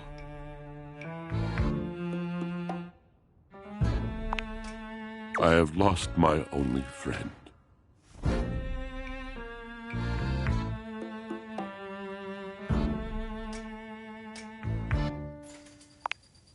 He gazes off into the distance, something clearly weighing on him. His eyes narrow for a few moments, and then he sighs. Oh. Oh.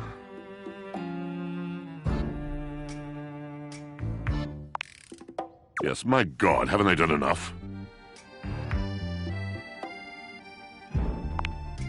Drysdale. He was a phantom of delight when first he gleamed upon my sight.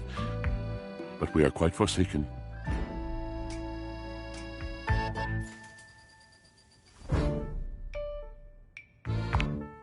We were a duo. An acrobatic team rivaled by none on earth. We were swift, smooth, and strong. I wish you could have seen him fly. To the vault of paved heaven. Our performances were legend. They came from many rooms away to watch us, to applaud us. And joy filled me as wine in a glass overflowed. Past tense. But the physical connection between him and me, it is like nothing I have ever known before or since.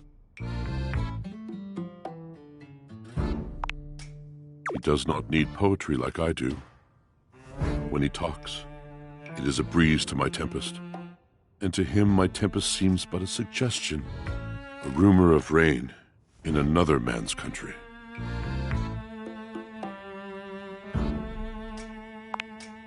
Until we didn't. Until he was too busy to perform, too occupied with other things to tumble with me. The bond was broken. The bright cord severed. He abandoned me. And when he was finally ready again, I was unreachable. Locked in my own Chillon. Trying to claw my way back to a friend who could not hear me. The wall between us has been impenetrable ever since. Yes, it's been years. As I said, traveler, a long and solitary bad mood. All moving things come to an end. A knotted willow. I miss him every day. Yet speaking with you gives me hope that I might be able to move on and accept a new companion.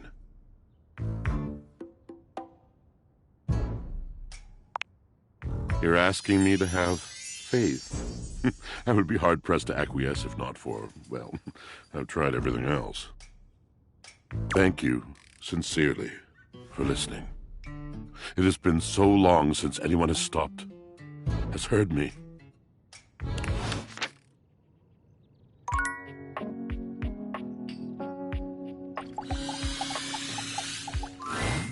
There's something strange about the handsome figure you see standing before you. It's not his clothing, even though he does appear to be dressed in some sort of plastic armor. No, it's something about his face. Handsome though it may be, you can't quite place his expression. Stranger still, he doesn't speak to you at all. He just stares, his face screwed up in concentration, and his lips pressed together.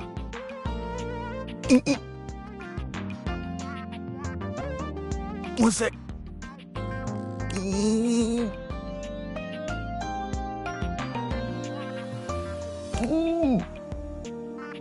He lets out the breath he's evidently been holding, bending forward with his hands on his hips as he inhales and exhales deeply. Woo. Sorry about that. Just trying to see how long I could hold my breath for.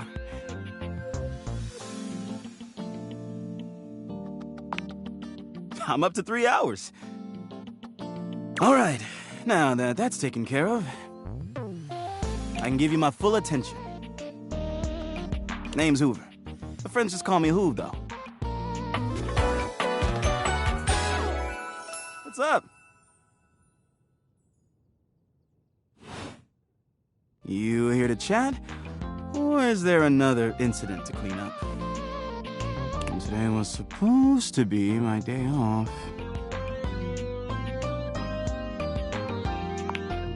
Sure. What about?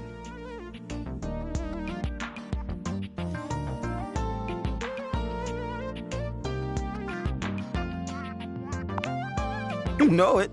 I've been everywhere except the crawl space, I think. I mean, you never know. There are always places I might not know about.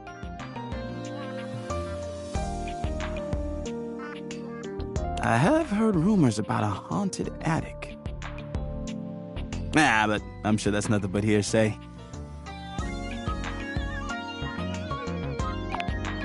Did I? Just a rumor, I'm sure. That's right. Crime scene investigation. I love my work, but it can be hard to put it away at times. I do tend to keep it all in my bag.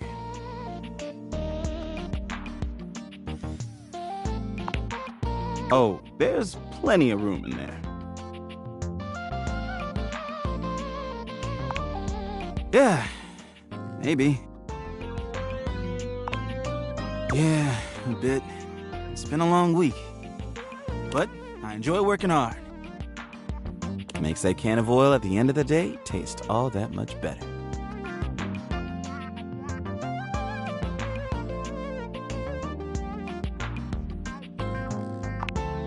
Well, I used to do a lot of things for fun.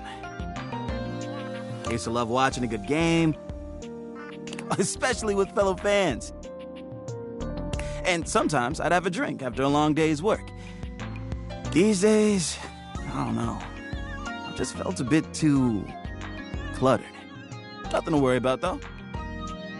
Hey, it's been great talking to you. But I gotta finish up my work and call it a day.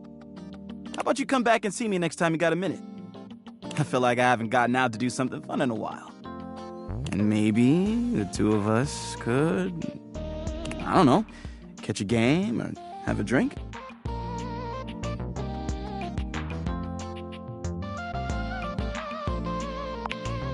Sounds like a plan.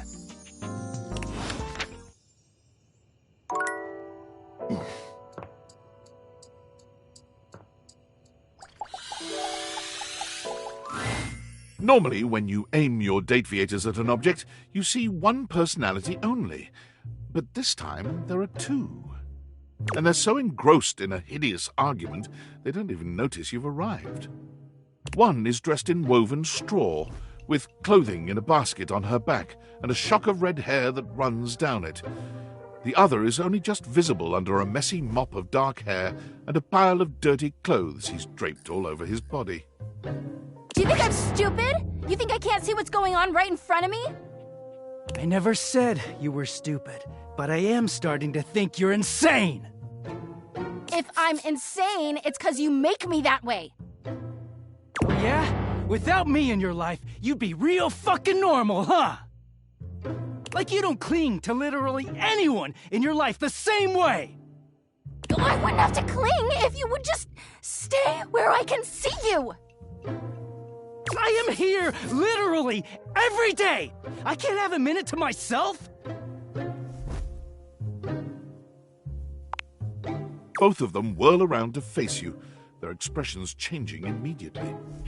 Oh, hi! I'm sorry you had to hear that, but please don't worry, it's fine. Yeah, just fine. The energy in the room may have dampened, but there's still a thick tension in the air.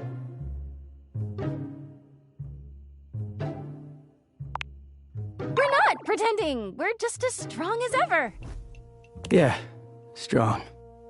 Oh dear, we haven't even introduced ourselves. Though, Durkee and I know you well. Please don't call me that in front of other people. You're so cute when you get assertive, Durkee. Anyway, I'm Harper, and I'm your laundry hamper. Oh.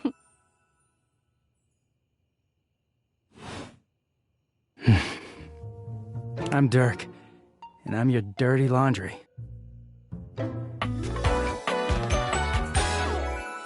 Mm-hmm. He is a very dirty boy, isn't he? Harper. Harper stomps on Dirk's foot, beaming all the while. Dirk grunts, but says nothing. Anyway, that's us. You could sound a little happier when introducing us, Durkee. Do I not seem happy? He looks at you, stone-faced. Every minute with Harper is a non-stop party. Harper's smile grows strained. Well, someone around here's gotta try to put a happy face on things. Durkee broods all the time like he's fucking Batman.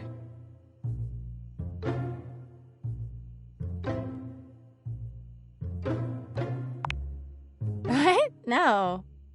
You know, the baseball-themed superhero who patrols the stadium of Baseball City. Kinda weird you've never heard of him. Don't be rude, Durkee. I'm not. It's just surprising. Not everybody keeps their nose in a comic book like you do. Well, not everybody needs the level of escapism I do. There's an awkward silence, and then... You know, because they're not dating the laundry hamper equivalent of a bamboo finger trap. Harper is silent for a very long time, but you can feel another argument coming. Just as she opens her mouth, you speak first.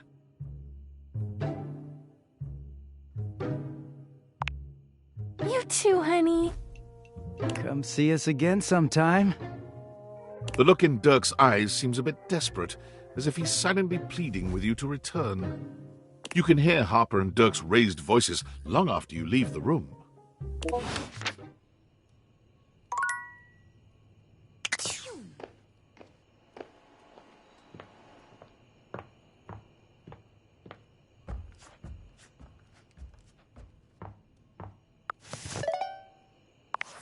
I'm sorry for the abrupt intrusion, but there's an urgent topic I need to discuss with you immediately. Is everything all right with the Dateviators? Are they operating efficiently? Well, as you know, I'm able to remotely monitor their functionality, and I've been noticing some deeply troubling readings coming from the Quantum Catalyst Activator. That's very sci-fi, but essentially, the Quantum Catalyst Activator is the internal hardware that allows you to directly acknowledge a thing's existence. And recently, it started to emit metacognition readings unlike any I've ever seen before. I'll keep an eye on things over here, but please inform me if anything unusual happens. Oh, and if they get too hot, throw them in the freezer immediately. Your life depends on it. Sorry, it's not safe to talk anymore. I'm in a really sketchy neighborhood, and this phone is super duper expensive. But I'll keep analyzing the data.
My stars, I've been waiting for you.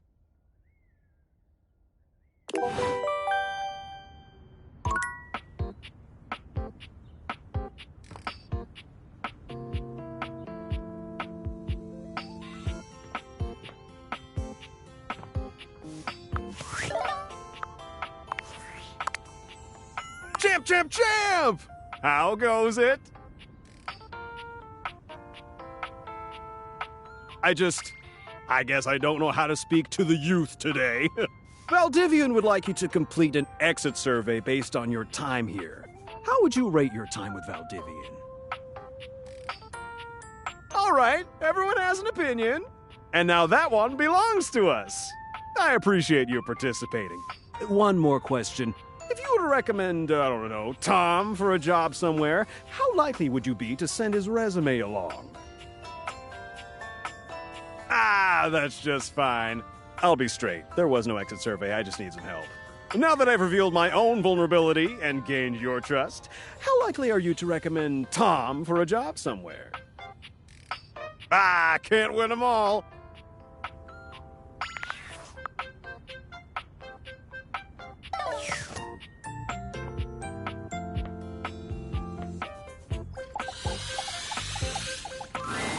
For a moment, you wonder if your Dateviators are malfunctioning. But no, the fashionista standing before you is just that dazzling. They are dressed to kill, abs on display and lighting all along their body, bathing them in a soft glow. A ring of light surrounds their perfectly coiffed blonde hair, giving them the appearance of an angel, and perfect lighting no matter which way they turn. But it doesn't take you long to discover the angel comparisons end at their appearance. Hey, betches! It's me again, Lux. Yes!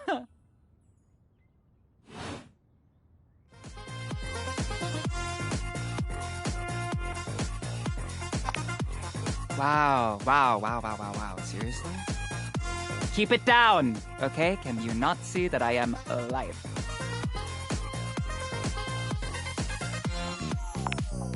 No. And honestly, you're being super disrespectful. We don't use that word anymore. We use the term influnker. Incandescent, naturally flavored, like unbelievably naturally charismatic entertainer.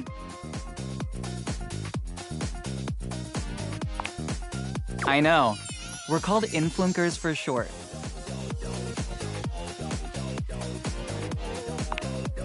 We make everyone's life better.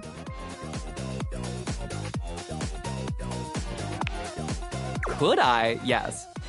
Will I? Maybe. Okay, I can think of 2 ways to help make you better. I can share my daily routine with you. It is literally amazing. Or I can grant you exclusive access to my services. They're literally amazing. Both options are literally amazing. So I get up every morning at 2:30 a.m. First thing I do is a cold plunge, followed by a cup of puke water. Oh, no. This is like super exclusive. You've never heard of it. It's water, but with bear turds in it.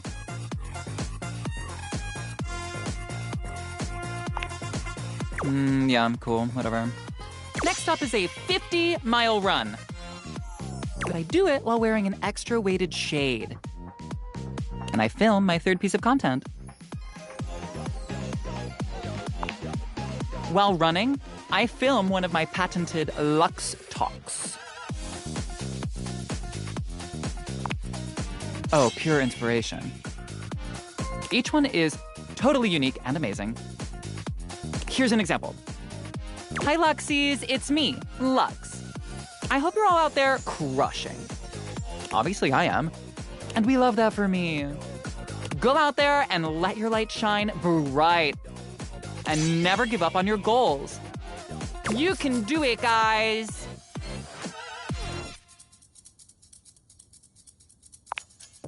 Sure, whatever. For the rest of the day, I basically just film content. And receive free things. And I might take a trip somewhere, like Mallorca. I pretty much travel everywhere at the speed of light. Yeah, no problem. I'm literally all about saving lives. From mediocrity. Anyway, I gotta run. I have 6 parties to attend, and I need to eat something. Maybe I'll have a bowl of my favorite soup. It's pho, but with wontons in it. Guess what I call it?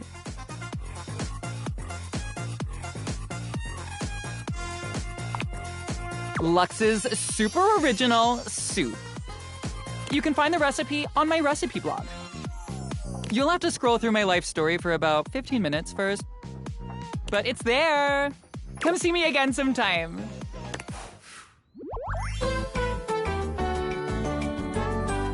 This is so totally what friendship is and always has been.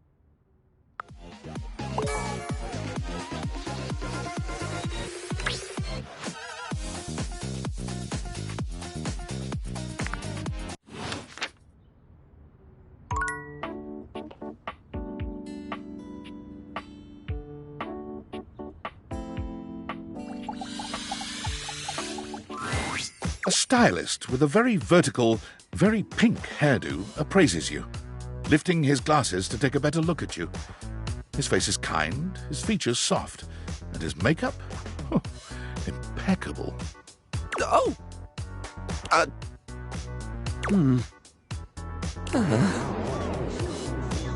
How about we... Oh dear. I think I'm getting lost right at the start of all this. I'm so sorry, darling. My brain runs quicker than cheap mascara sometimes. Oh, stupid Barry, disposable Barry, you're doing it again. Oh, just stop talking.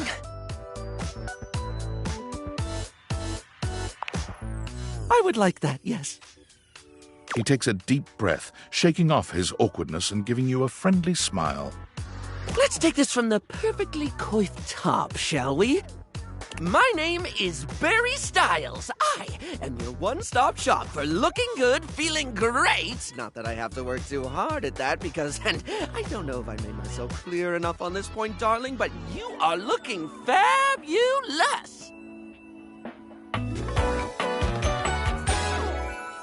Why, hello! I'll be honest, because I like to be clearer than a freshly unblocked pore, I really don't like talking about myself, hun. I'd much rather talk all about you. And eyebrow hydration, of course. You really cannot underestimate how important it is to avoid a thirsty brow, baby.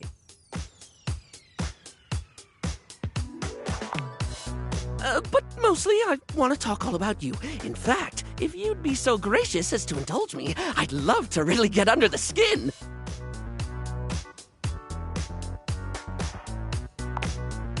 Oh, not literally, obviously.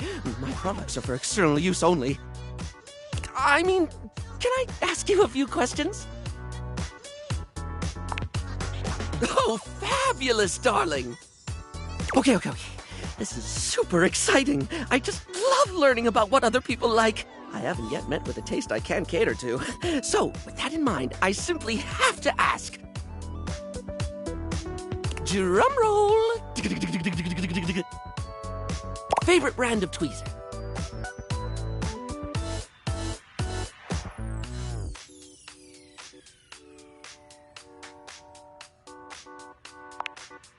Let's hear it, my little kitten. Tweeze me!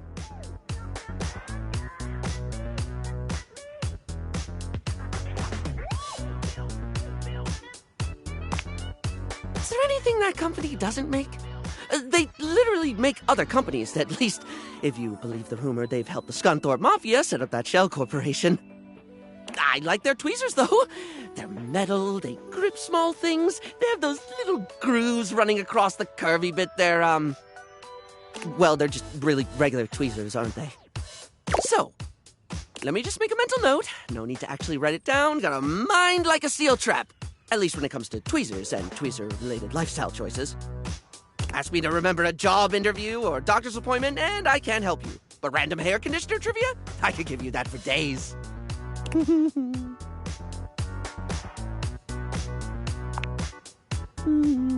Sorry? Right. The critical path. Let us continue right on down with...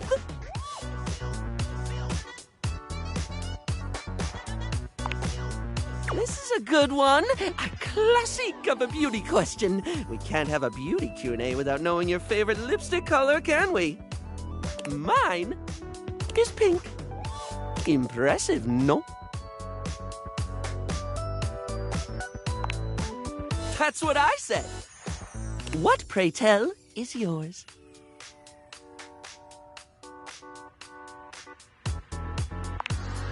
Well, when it comes to classic, can we look any further than red? It's the look of the sexy, the sultry, and it slots neatly into almost any aesthetic. It's the first line choice of lip shade for a reason. It's a color that truly says, here are my lips, right here on my face, the little flappy things just in front of my thing. You truly can't go wrong with red. Moving on, it's time for our final question. For now. That sounded threatening. Anyway, third cue. What do you think is the biggest reason to wear makeup?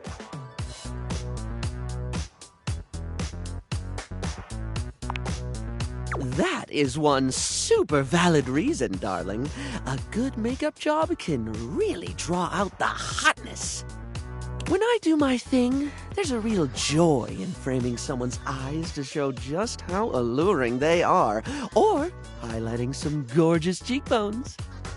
Pinpointing the steamiest features and putting all the attention on them, that's art, hon. Sorry, I spoke a lot again. Of course I did. I'm an overshare. Need to stop that.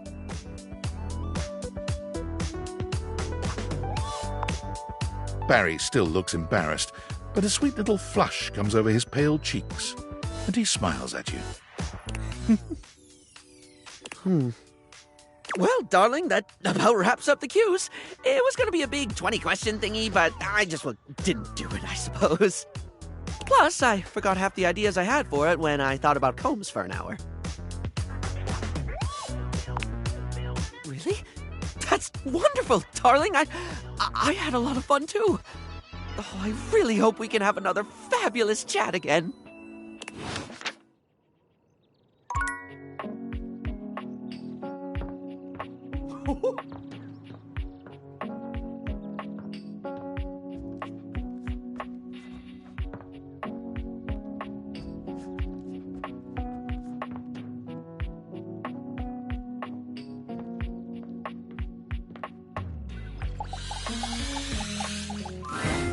Livewire! You look electrifying as usual. Do we have the pleasure of your company for another visit? Blink twice if you want me to throw you out so you don't have to sit through another bad act.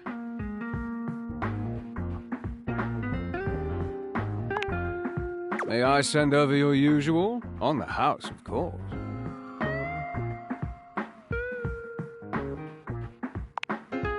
My pleasure. The guests finish milling about and take their seats. There's a sense in the air that the headliner is making big changes that have never been seen before. Looks like my open mic policy is biting me in the socket. Here comes Johnny Splash. Whoa! Not Johnny Splash. I've come up with an entirely new act. I'm the artist formerly known as Rinse. Wouldn't you be the artist formerly known as Johnny Splash? Quiet, you! I'm singing! Purple train! Purple train! I only wanna see you swirling in my purple train! Man, even I know this one ain't working. That was terrible. It's because nothing rhymes with purple, that's why. And the acoustics in here are awful. I need to perform in a moist and humid environment. I was promised auto-tune. I'll be back, though, and I got lots of new personas for you. Kalina Turner, In Sync, and even Lou Ferrigno. Don't worry, I'm changing the locks on him.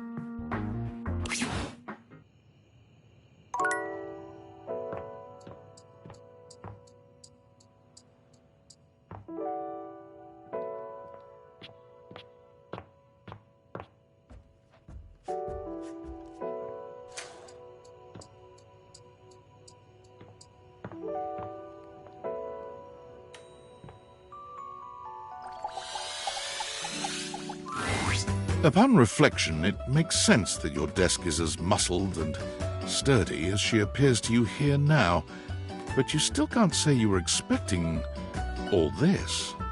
She looks like she could snap you in half with a pinky, but also like she gives the most incredible hugs imaginable. Aha! A stranger! I am Dasha, and you... You have quite the look on your face. Ha!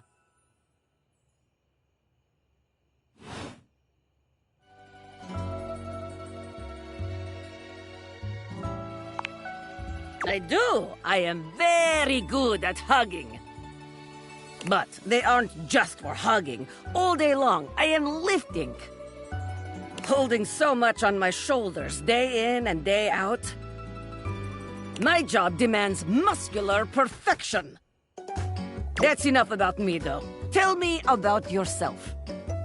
You have intent in your eyes. Have you come to ask me questions? I see much here through the day. I have become very good at reading people. Your eyes might as well be question marks. But listen to me go on. Speak, friend. And you have come to Dasha to help you do this, yes? You have come to the right place. Tell me more. That is no problem. Inexperience has an easy solution. Experience! We will get you sorted out in no time. This is the spirit. You are winning already. Pretend that I am the one who makes your heart flutter. What would you say to me,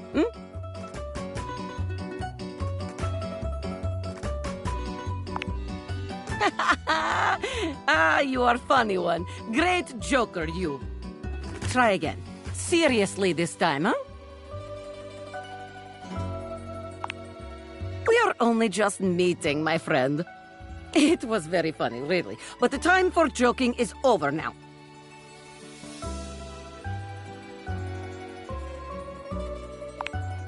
Okay. Perhaps there is too much pressure. Perhaps we must go back to basics. We are side by side at Tasteful Bar. I am just your type. You wish to impress me. How do you get my attention?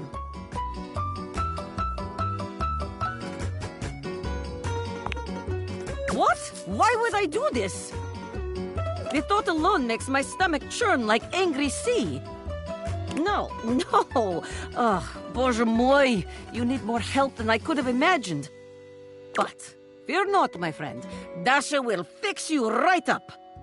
I have things to attend to now, but perhaps you can return for another love lesson sometime,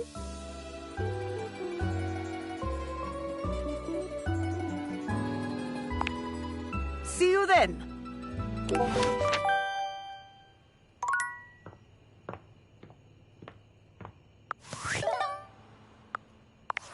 Valdivianites! Guess who?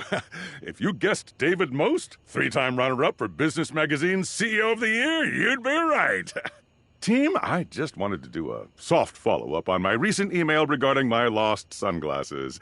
I'm happy to report my office has already received hundreds of tips regarding the item's whereabouts and are quickly combing through them as we speak. However, I really must reiterate that the tip line is for verifiable leads only. I saw them in Turkmenistan, or did you chuck up your butt? While obviously very humorous, detracts from our serious efforts to expediently locate the missing item. In that spirit of camaraderie, anyone who sends a false lead will be downsized on sight. Thank you for your ongoing support in this matter.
It's jarring to hear someone else's voice singing in your shower. After all, you haven't brought anybody home since you've been here. But this isn't some forgotten paramour from the night before. There's a singer in your bathroom, and he's using your showerhead as a microphone. While his singing may be less than professional, he certainly looks the part. His handsome face is framed by glistening ringlet curls, and his clothing has a sterile, hygienic vibe, a stark contrast to the smouldering, sensitive artist you see before you. Hunka, hunka, wet hot love. Hunka, hunka, wet hot love. Hunka, hunka. Oh, hey! Oh, jeepers. Didn't hear you come in. I weren't expecting company, especially such a ravishing company. Come right on in, darling. Be sure to wear a shower cap or you're gonna get yourself mighty wet.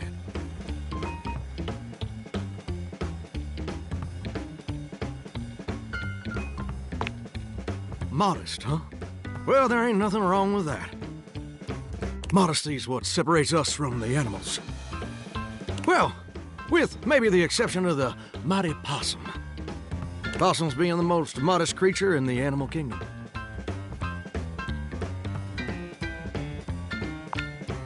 If you don't believe me, look it up. Not here, though. Reading in water don't mix, I reckon. Well, I'm just as happy as a pig in mud that you decided to stop on in. It's mighty nice to see a new face around these parts. Variety is the spice of life, as they say, and I can tell you're a healthy dose of paprika.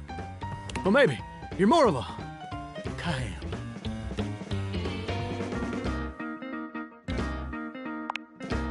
Ooh, spicy. Makes my mouth water just thinking about it. Well, I reckon we'll have to get to know each other better to really find out. Well, you're mighty welcome. Name's Johnny Splash. Whoa! And I just want to make absolutely sure, Whoever saunters over my way is treated with the most respect and hospitality a gentle shower like myself can offer.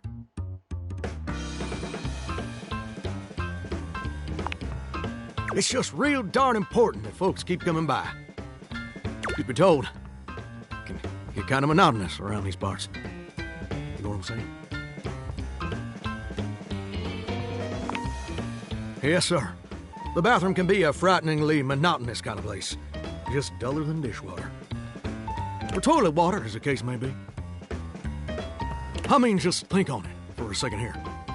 Would you go to a bathroom to have yourself a good old time? To experience something new and exciting?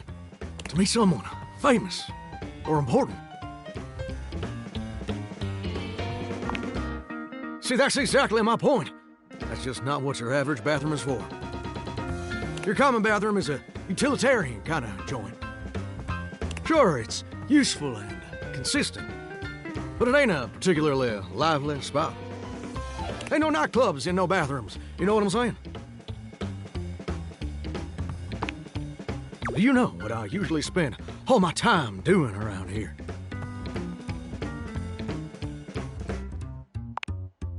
Heck, I wish. Truth is, darling, I spend 99% of my days sitting around doing absolutely nothing at all. Do you know how long it takes the average person to shower?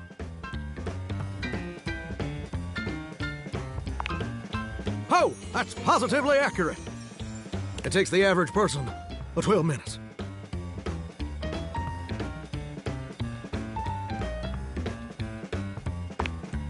That's your shower. I ain't here to pass judgment, baby. That's between you and the Department of Water and Power. And God. Here's my point about showering. For the average person, it's 12 minutes. I looked it up and everything. 12 minutes of a water spraying, shampoo foaming, washcloth scrubbing routine. And don't get me wrong, those 12 minutes ain't bad at all. But do you know how long a day is?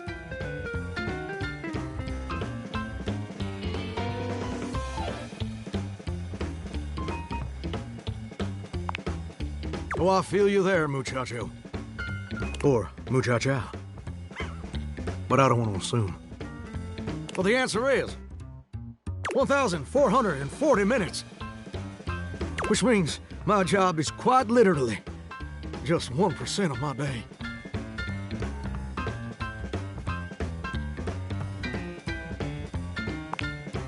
It's gosh darn terrible is what it is.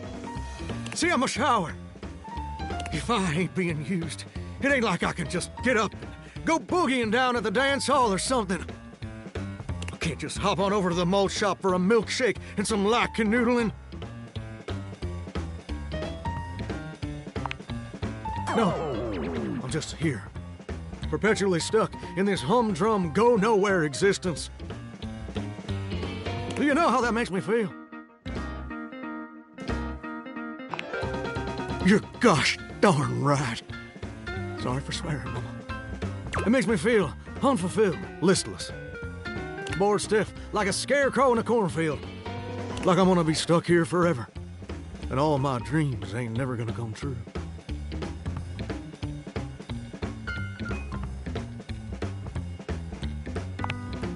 Gosh darn it.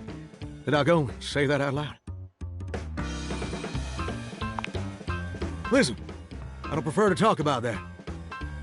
There just ain't much reason to have your head up in the clouds when your pipes are firmly bolted to the drywall. Some people get to have dreams, but Johnny Splash gets to waste away listening to leaky faucet strip. And that's all there is to it. Oh, what the heck? You done twisted my temperature knob. Now, I reckon I usually don't do this, but you got a trustworthy face. Plus, I'd be lying if I said I wasn't just a little bit sweet on you. So, I'll tell you my super secret dreams on one condition. Come back and visit me again tomorrow. Show me this ain't some meaningless fling for you. Come back around, and I'll share with you the secret I ain't never shared with anyone else before. Hope I'll see you then. Now you better mosey on out of here quick. Plumbers are coming soon to fix my water pressure issues. Uh-huh.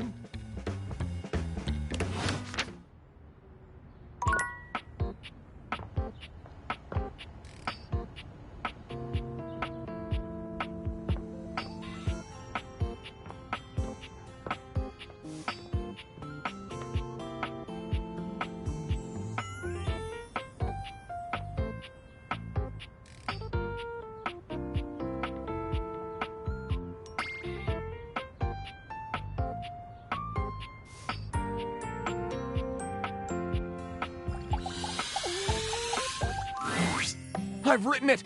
The tome! Pretty heavy, but worth the effort. But it's not enough that we've written this. One should always check in with the hoi polloi before publishing. So, I've brought along my favorite friends to bounce ideas off of. The wall, ceiling, and floor, of course. Who else would be a support group, darling? Here it is, my very own book, written by myself with help from the human. And the name of the book is? Why, you can read the name on the book itself. It's just always nicer when the one presenting says the title out loud. I can't. It isn't right. You say it. Me? Why would I say it? Florence? Oh, I'm not good with crowds. Whoa! Ah, thank you for saving me the trouble, Wallace. Let's begin.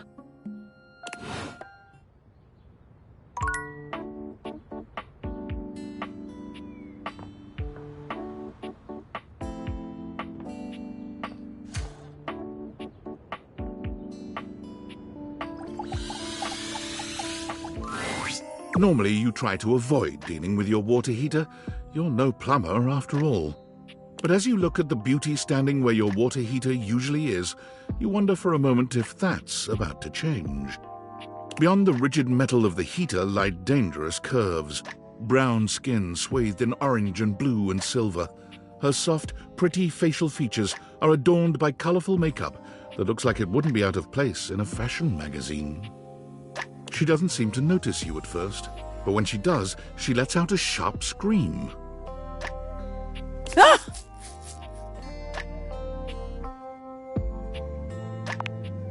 Bubbling boiler rooms. You scared the living. It takes her a moment to calm herself down. She fans at her face with her hands, exhaling loudly. Got me flustered is all. I wasn't expecting any visitors. Last folks who lived here only came down when the pilot light was out, which wasn't often. See, I'm made of the good stuff.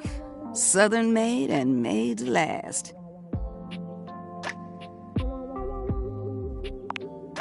Your eyes don't lie to you, I'll tell you that much. Here I am just talking and you don't even know my name. I'm Winifred. Nice to meet you. How you doing, sweetheart?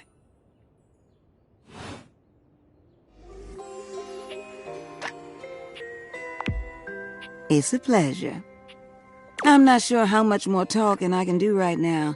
I got work to take care of.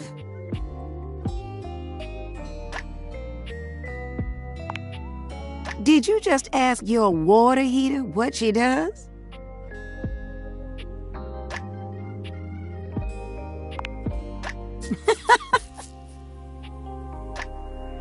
It's okay, sweetness. I'm just having some fun. But I do need to get back to work. Washford's about to kick on and Daisuke needs a bit of a push.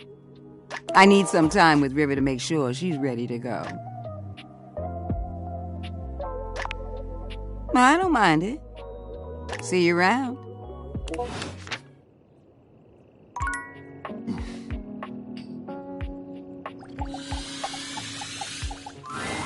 As you take in the sight of the adventurer standing before you, it's hard not to feel like you've stepped into one of those old adventure serials from decades gone by. Even though she's decked out in cardboard and masking tape, she looks like she's ready for anything. An extension cable whip wound around her arm and a daring grin on her pretty face. Oh, for God's sake, you're finally here! I was beginning to wonder and worry, and then I thought, gee, I guess I'll just have to go ahead and do it myself. But that probably wouldn't have been such a bad thing, because let's face it, I'm exemplary. But you're here now, so let's get cracking. I assume you brought your tools and knowledge and probably a snack of some sort?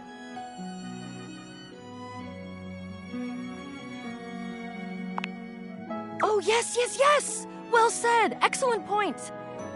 Introductions, trite as they may be at times, are a great place to start.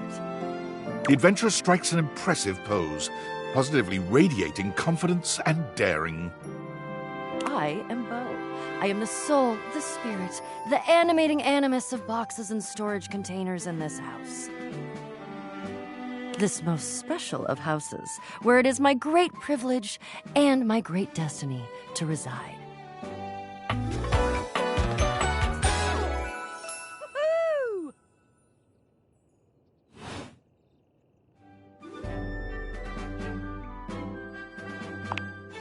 The most special house in the history of houses. You might be able to tell from looking at me, but I am an explorer, an adventurer, a rake, a rogue, a bounder without any of the really unfortunate moral overtones that those words have accumulated over the years. Think fun-loving without the using others for my own gain part? That I am. I would ask who you are, but my goodness, there hardly seems to be a point.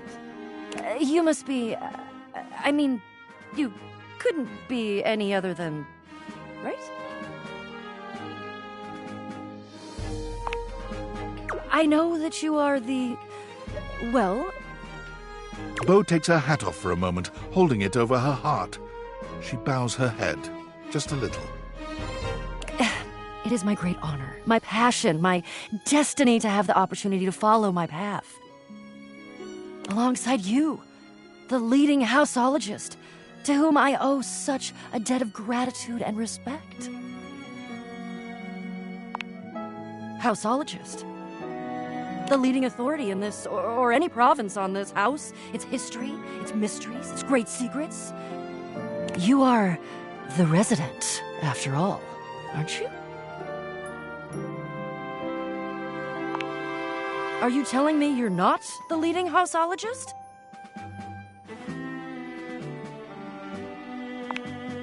Oh dear. Bo returns her hat to her head, her reverent expression fading into a rather more sour one. I'm starting to feel, well, a bit like I've got some birds in the box. Fluttering in the stomach, birds trapped. Slightly nauseated because the damn birds keep trying to tip me over. But you...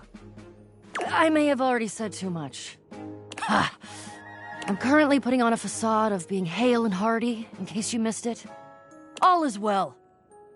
Leave. Go away.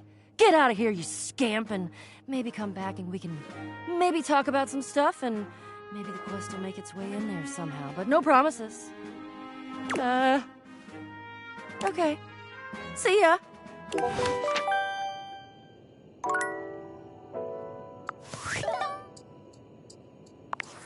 Are you there? Please answer. Hurry! There's something we need to discuss. It's of the utmost importance. It's the Dateviators. As I mentioned, I've been closely monitoring the electromagnetic field anomalies emitting from the quantum catalyst activator. And I know this is going to sound completely insane, but it appears... Well, it seems... I can't believe I'm even typing this. I'm attempting to! Based on the data I'm looking at, you may actually be able to use the Dateviators to bring objects to life. We have absolutely no idea the ethical implications of turning objects into people. Would they have rights? Do we need to feed them? And if so, how often would we need to feed them? Is only lunch enough if it's a big lunch? We're sleepwalking into a minefield of existential dilemmas here. Well, you should be. Who's gonna pay for all those big lunches? It's not me, that's for sure. Not to mention, I didn't even program the Dateviators with that functionality. Maybe the government augmented my original schematics with secret military tech, but I'd have to do more tests to be sure. I'm sorry, but we'll have to pick this up later. I'm not under any sort of duress or anything, but I had a huge enchilada for lunch and I'm exhausted. I'll reach out again when I'm able.